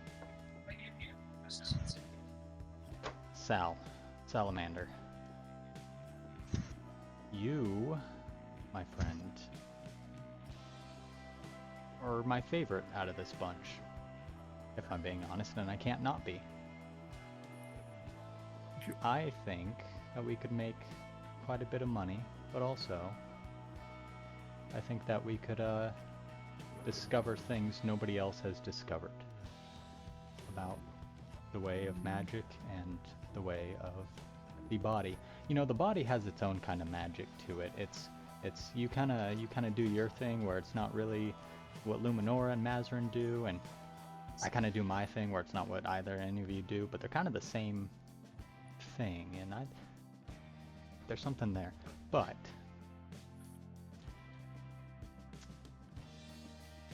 what's your favorite color? Purple, as I have fixed my coat. Yeah, that one was obvious. All right, I've asked 2 questions and said 2 things. Somebody else's turn. I thought that we Um, were best friends. Oh well, I mean you're great. He's just more No, interesting. no, it's cool. It's Oh, whatever. Yeah, it's you all. can be my friend. Luminara, I wanted to be your friend since we started this because you're cool. And you do all that cool, sword stuff. So I'd love to be your friend. I don't know how to have friends, and I don't think that I'm good at relationships. But I think it would be cool to have you as a friend. Let's do it. I assumed that all of us were friends until about 2 minutes ago. If we're being honest, which I'm compelled to do so. I think that I consider you all friends. But I mean, you were, bummed about not being Enoch's best friend. So if you want to have a, my best friend slot is open. Oh, I assumed Mazarin had taken that spot, but I would love to secure Luminara best friendship. I If wish I'm you would Being all honest, trust false creations a little more. which I have to is- be honest. I think I'm going through a lot right now, and I don't think I'm doing very well. I'm afraid that my family is dead, and I also think I upset Marion today, but I don't really know what she wants from me right now, and I was kind of hoping that she would comfort me, and she didn't. I don't want to sound like somebody who knows everything about relationships, obviously. I'm not. But maybe she needs to be comforted. I disagree. My family might be dead. Yeah, that takes No one is precedent. acknowledging that. We're all here with you. We're all afraid that might be a possibility. But it's not your mother, or your father, or your brother, or your whole city. And I get it that I'm cold and aloof and I'm emotionless. But Jesus, could someone just say, like, sorry, Luminor, this is a shit situation. Do you need a hug? I was about to say, it's going to be okay. Do you want a hug? Yes, Sal. I would like a hug, please. I'll give you a big hug. Even as you hear my back crack. So you can tell how big a hug it is. You hear bones cracking. She just kind of like sits in this hug for a second and going to cries be a tiny okay. bit. I promise. We will figure this out. We are like our family ourselves, and we wouldn't let you go through this alone. Thanks, Al. Sorry that I'm so hard on you. No, it's okay. I know. It's all his wild You're just card. I get Really this a lot. reckless sometimes, and it's really hard to deal with. I try not to drag you guys too far into my chaos, but it is part of the way I am. It goes wild sometimes. I wish you guys would trust my creations more. I know I might not be best alchemist in the world, like I said, but I do have this down quite well. You Just make coffee some that things- explodes. It's so unsafe. Well, Yeah, that was not Yes. a good idea. I might light myself on fire or blow myself up once in a while, but it's all part of the process. Yeah, I haven't lit any I of believe you in on you. fire. I don't think. Hmm? Have I? No. Have you lit any of us on? Well, to kind of Not- steer the conversation back towards Lou and Ura's point, I don't think. First of all, I'm sorry. It's hard, I'm sure. And I don't think it's for lack of empathy that no one has attempted to comfort you yet. I think maybe you're speaking to a group of people who are severely disconnected from their family. So I'm going to collectively say that we are sorry. And maybe it is lack of empathy, but we are trying to be better. And she looks around at everyone. Yeah, yeah. yeah. And if we've learned anything through the trials, it's that we are, except for you because you actually have family, pretty much all the family that we've got. So, so we're here for you. And do you want a hug? Yes. that- Mazarin is. Okay. She gives you a hug. Yeah, I can see why people do this. It's pretty nice. I will never speak of it again, though. But Try thank to get a hug in right now. Yeah, I can. absolutely. Yeah, now's your chance. Everybody. Get them while we can. Charles goes in. Yeah, the next hug that I give will be upon my deathbed or your deathbed, one of the two. Hopefully neither. Oh. Yeah, well, Is- yeah. the little dude, lethal guy wants hug too. Okay, well, I mean, we just met, and you're really small. Mazarin is just like, please just give. This guy needs a hug more than you How do.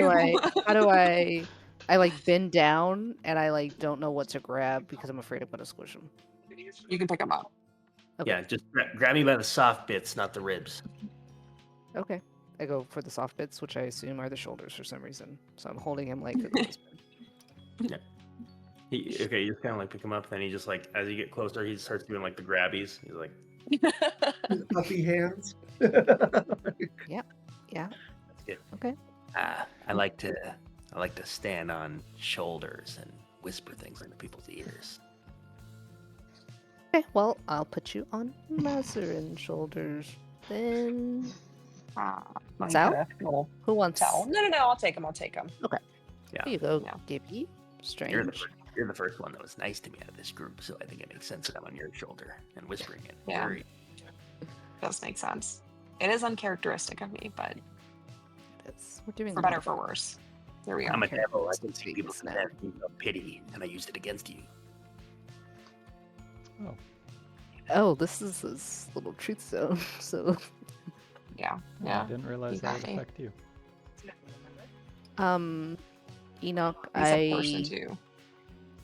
haven't hugged you yet, so I'd like to offer. I wasn't hug. sure if you're all hugged out, but bring it in. He'll give you a hug, and just for posterity's sake, touch your bones for a little. He'll heal you a little bit. I'm actually fine. You guys have been healing a lot. I'm Yeah, fine. no, I have, like, it's more like a comforting Symbolic. back rub. Yeah, okay. Touch my And- bones. you know, yeah, we haven't really brought it up. We haven't really talked about it, but your family and that whole fucking Draken City are primed for something like this, and they're pretty strong, and they're fighting some witch that I think is stronger. I don't know, but I have confidence that they're going to be all right. I know it's pretty damn terrifying not knowing what's going to happen to them, but I have faith, and I'm not even a faithful person. Well, I have faith too, and I'm also not a faithful person, so if you guys want to stick around and help me figure this out, that'd be great before we move on to our next thing.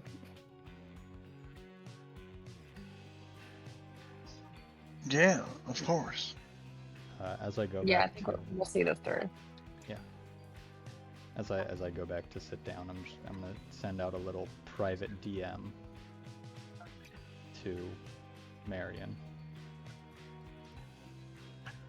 Hey, you don't gotta come right now, but just in the friendliest kind of, I care about you, she cares about you, you know. Yeah, make up with Luminor or something tonight. She needs it. I don't know, maybe you need it too. I don't know. Spirits are down. Trying to lift them up. You get a response that just goes, "Okay, I will. I fucked up. I was stressed out. And don't try to help me." Well, sure, if that's what you want. I'll follow your orders, even though you're not my boss anymore. We got a campfire going. Come if you want. There's truth fumes. You can't lie, but whatever. I'll end the connection.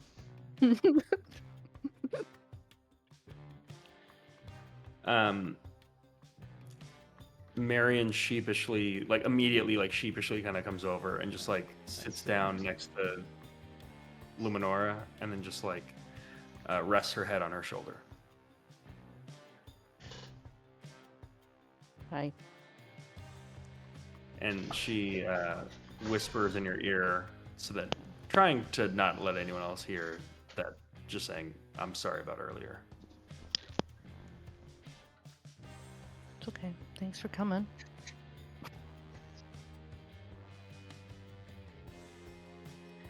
So, with that, as is there anything else that anyone is trying to take advantage of our truth ritual for? Okay. So, with that, your group, I assume you were all just camping outside underneath the stars, just warmed by the glow of the fire. And we will end our session here and pick up next week. Cool. That was intense, guys. Yes, very. I mean, we're actually not intense. We're sleeping under the stars. Boo. Wow. All right. Boo. I'm gonna go hang That's it. myself. Yeah. Yeah, me too, bud. Me too. I'm not sorry. You can't be sorry. You gotta commit to the joke. I understand. That's good because I'm not. Do it. I respect that more. Yeah. Well, all right. Well, if any of the Americans here want to hop on Americans. like a Slay the Spy run at some point before 11 p.m., let me know, because I'll just be languishing and trying to wake up. But yeah, good sesh, everybody. I will otherwise Yeah. see you all next week. See you guys next week. Have fun. See Bye, Be everybody. safe. All right. Bye. Get rest. Bye, guys.